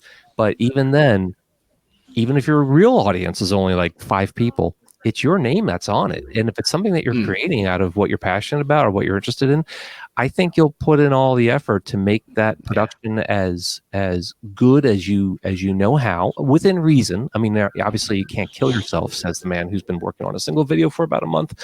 You know, but you got to think about, you know, put out good quality. And if you put the work into it, I think then the audience will come. Yeah, there's an audience out there for everything. I just was playing around with some of the views there. I apologize, but it looks like I can actually put solo view. Like I can do solo view Christian. I can do solo view Beanie. No, don't do that. Suddenly my camera lens has got a very large crack in it. What happened? Sorry, I'll leave. Oh, that's me. I'll work up instead. I kid with. Yeah, dude. I mean, I think, you know, okay, when you guys go out into the real world, you guys go out in the real world, how many people do you meet are content creators? That's why I think this community is awesome. Like when I go to these dad places with other dads and other moms and dads, like I literally, I mean, I don't, nobody, if I say I have a podcast, if I say I do a live stream show, they're like, what are you, 11? I'm like, no, I understand 21st century communications. Yeah. I mean, but like, this is what this is why I've never, you guys know this, Christian, Hybrid, and Beanie know this. Carlos sort of does, but maybe not as much, because I don't do streams over an hour. Usually I'm not Nick Nimmin. I literally feel like I got to go in about 10 minutes. I literally feel like I could do another 7 hours, but because I'm talking to people who inspire me, I'm talking to people who make me want to continue, who make me want to, who compel me to talk about things that I eat, sleep, and breathe, and I love. You know, does that make sense, you guys? Do you want my honest experience of doing? Okay, I'm going to put you on solo view, Hybrid. Hold on. No, it's okay. But I mean, my honest take on doing streams over 7 hours is it's not worth it. My longest stream was 18 hours, and right at the end of it, you could see me falling asleep on stream. I basically, in order to do like marathon streaming, you need to eat properly.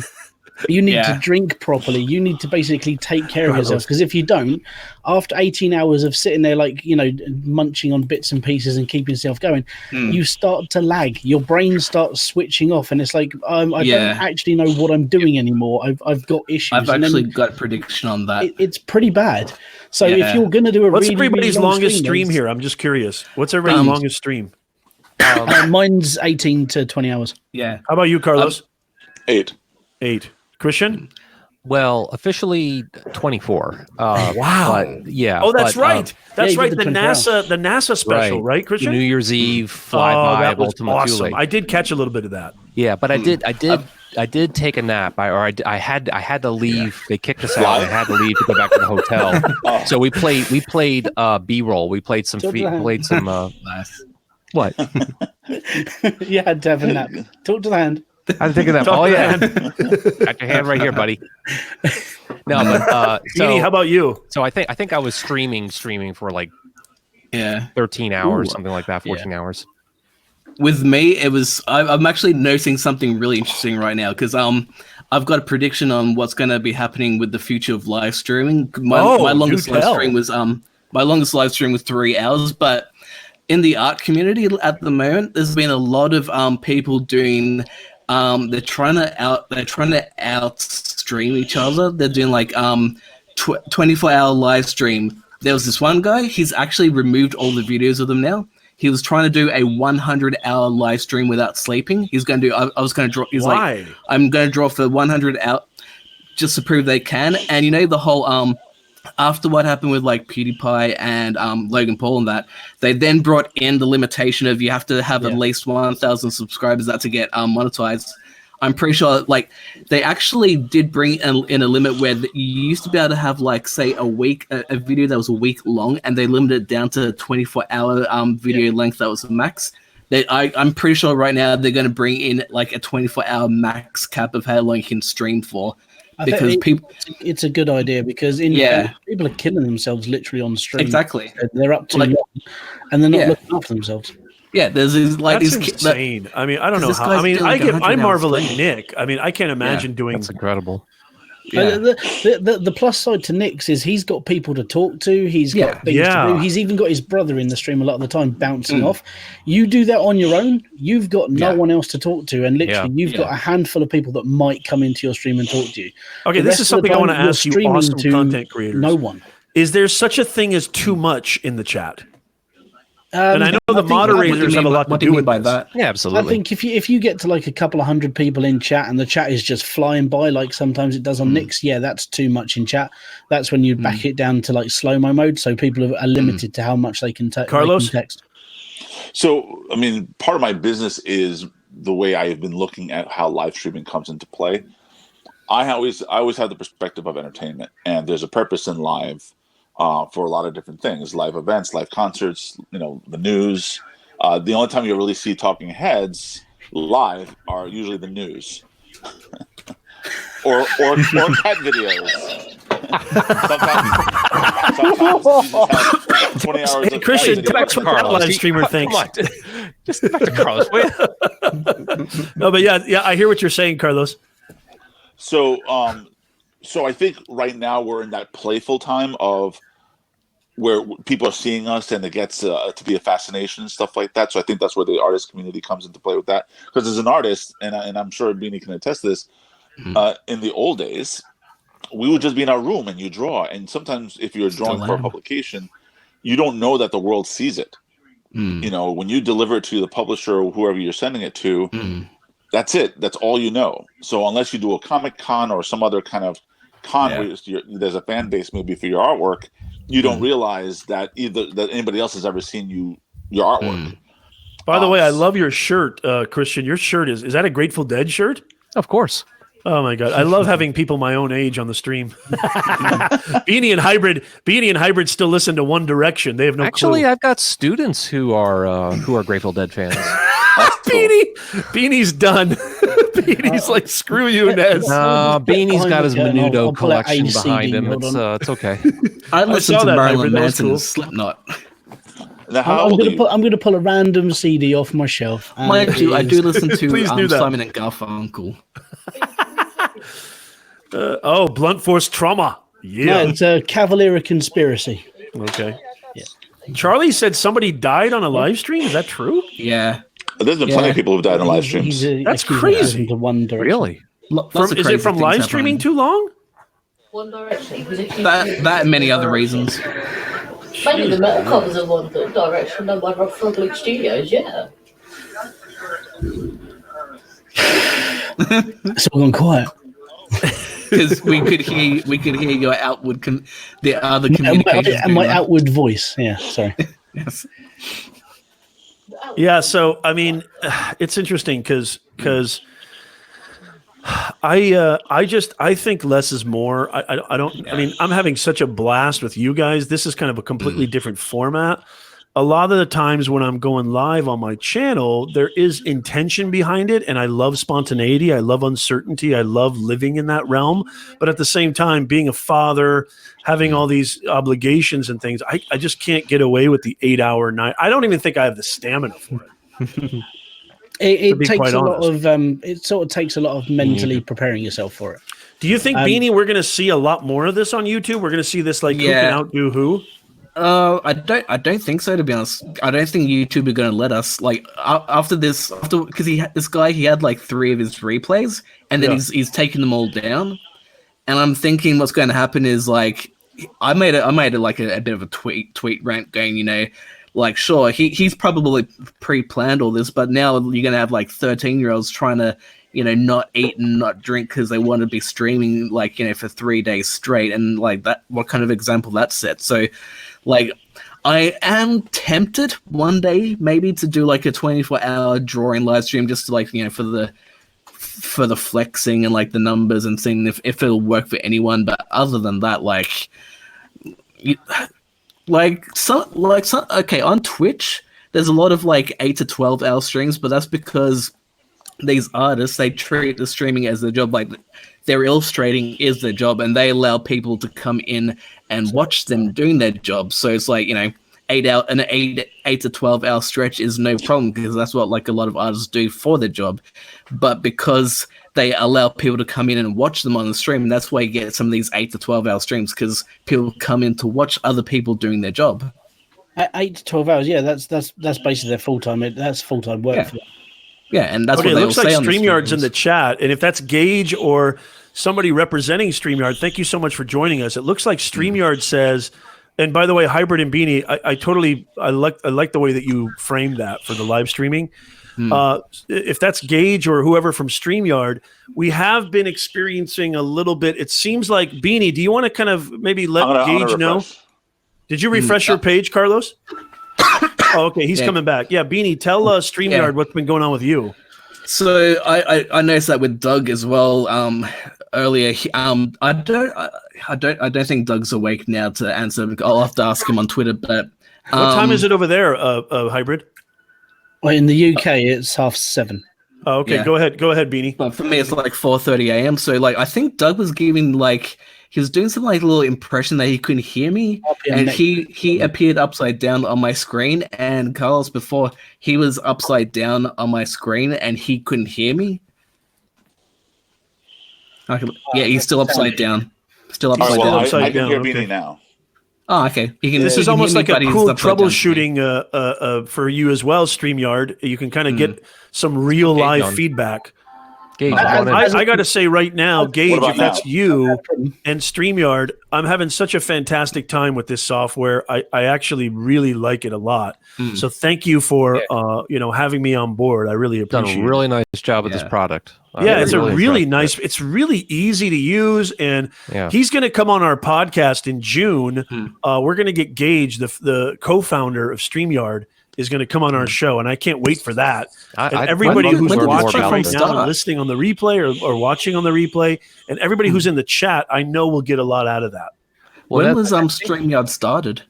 I think StreamYard's big unfair advantage, I guess, is the fact that it's browser-based, does not require any installation of software on the guest part, because Ecamm Live only integrates with Skype. And I had terrible nightmares with Skype yesterday, and I'm so over Skype. I like Zoom. Skype has really just gone down the toilet, and Skype. I think the fact that StreamYard, I'm sure very intentionally said that this is a problem that people are having. This is a serious pain point. Let's fix that. You couldn't have fixed it any better. You've made this so damned easy to use. Everyone's got a web browser, Chrome or Firefox in particular. You should be good to go. So I hate when they do that. Why why fix something that's not broken? Well, I understand Ecamm's trying to leverage a highly installed product, right? Most people do have Skype, for better or for worse, but even though Zoom is 100% better, here they're just eliminating that. They're just skipping over all that. So StreamYard, Bravo Zulu, man, fantastic job, guys. When do you guys go public? When do I get to buy stock? Yeah, because you know what, this is a heavy saturated live stream family, this Nez Nation Live family, StreamYard. So you're getting I think this is so cool to get this kind of feedback from, Christian, Beanie, Carlos has been in the game forever. Hybrid has got an awesome platform, awesome gaming channel. He's been live streaming forever. You're getting really cool feedback from these awesome creators. And I tend to agree with them, which doesn't happen often. From a point of view, from a conference bit of software that's easy to use, it's the only one it's second to is Zoom. Literally, but this is a lot easier to use than Zoom, because you don't have to sign in to join somebody's broadcast like this. It's just instant access and instant have a laugh, basically. Except Zoom is not designed to support web streaming. No, it's not. It's it does, but it's really poor quality. Oh, it does support web streaming? Yeah, it does. I've gone live with YouTube and Facebook on Zoom, but it is atrocious quality. Okay, yeah. This seems like I'm guessing this is a ground up build to support Facebook and YouTube streaming. We've been live about 7 months. StreamYard, well done. Good. Let's all give a round of applause. Yeah, seriously. Good job, StreamYard. I salute you, StreamYard. What is the so hey, StreamYard, if you're on, you want to hop on here? We could all love to ask you questions, but I guess my big question, was on here earlier, but the stream is still going. He was on here earlier, and he should come back on. The poor guy was on here earlier. Well, he wasn't on for very long. He needs to get back on. Christian, I love you. Christian, I love you. I love you too, man. That is why Christian is my mod. We have guests that won't get on. Get the hell back Christian, on, you're Gage, awesome. and let's talk. Hey, Christian, if you ever need me on your stream, let me know anytime. Oh, I do need you on my stream. Well, yes, I will be there. I will be there. I streamed on Friday, Nez. Where were you? Where the hell was I? Did you send me a link on Discord? You want a freaking invitation? You don't need an invitation. Hey, Beanie, Hybrid. Once he barge right on in. 20K is really gone. Once he gets past 10K, he's acting like a tyrant now. Once he gets past 10K, I love you, Christian. You're the best. I'm just saying, look, we've seen an example of people who don't need an invitation to get on stream. We saw that yesterday again. You know what? I have no rebuttal for that. You're absolutely right. You're totally right. There's nothing to say to that. I love it. I say this is the future of live streaming. Yeah. No, I agree. Shut up a second. Carlos is trying to say something. Well, I usually just try to stay quiet when everybody's talking because I have no clue what everybody's saying. But yeah, between something like this and Stream Live and a few other tools that are trying to come out, this has been an ongoing competition for browser-based and app-based. What I love about StreamYard, aside from its simplicity, is that I'm using a Safari browser, which I think it's terrible. Yeah. No.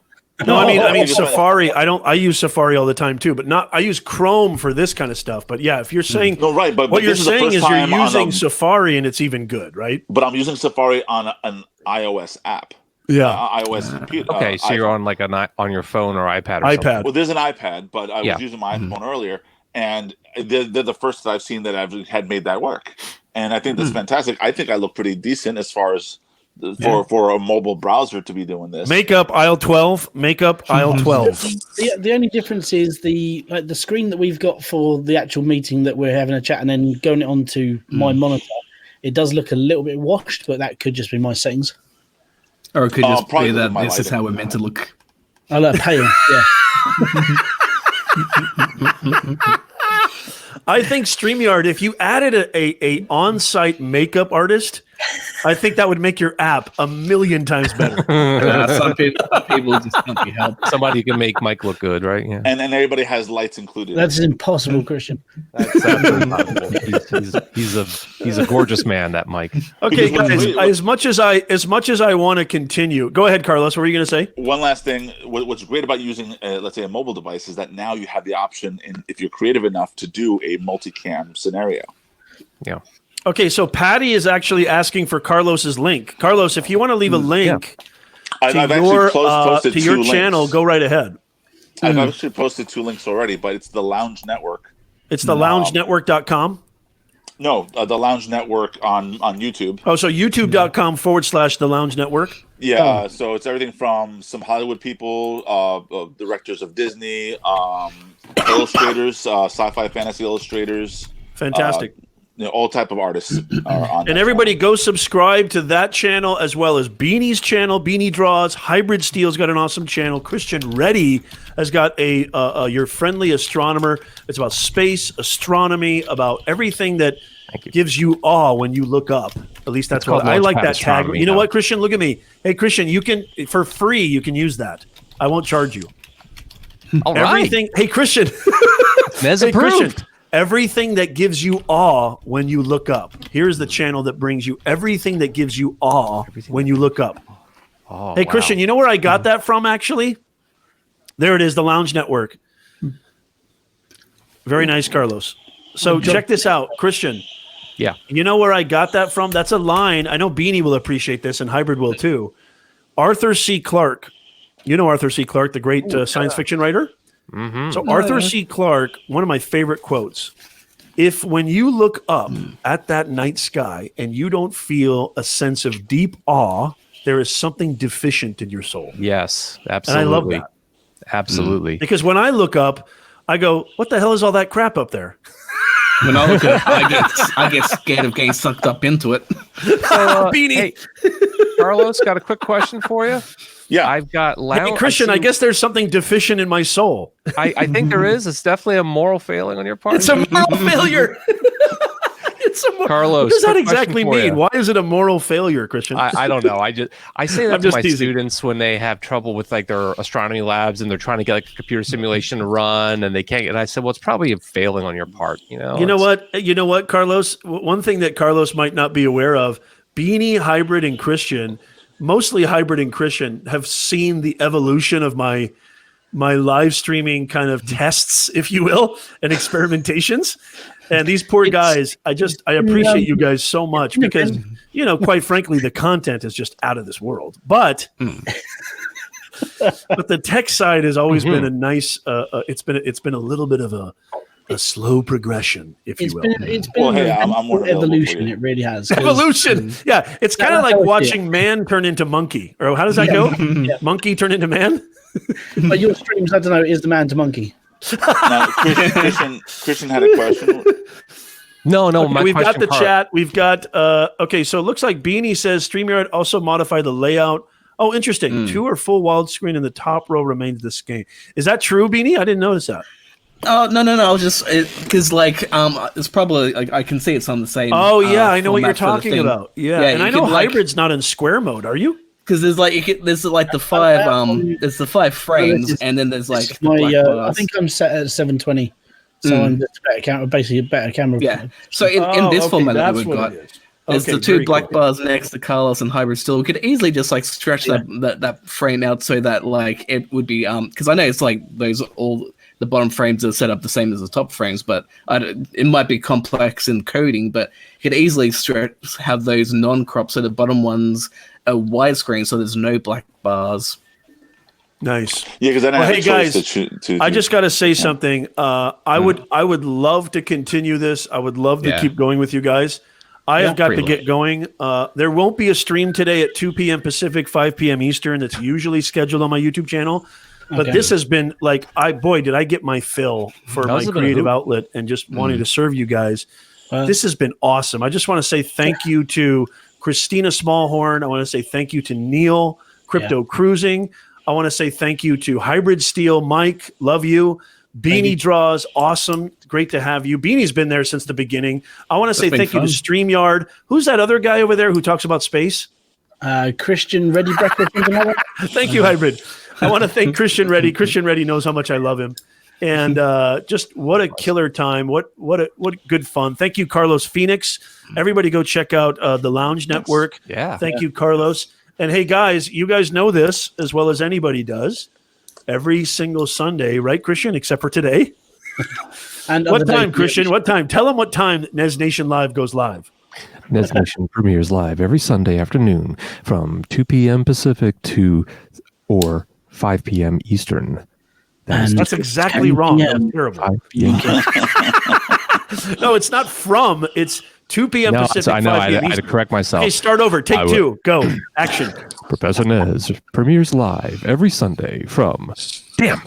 How that man got to 10,000 Ks, I'll never know. Just don't even worry about what time. Just show up. He's there. You know what? Who gives a rat's ass? Just go show up, will you? Forget about it. You should have your notification. You should have the bell on anyway.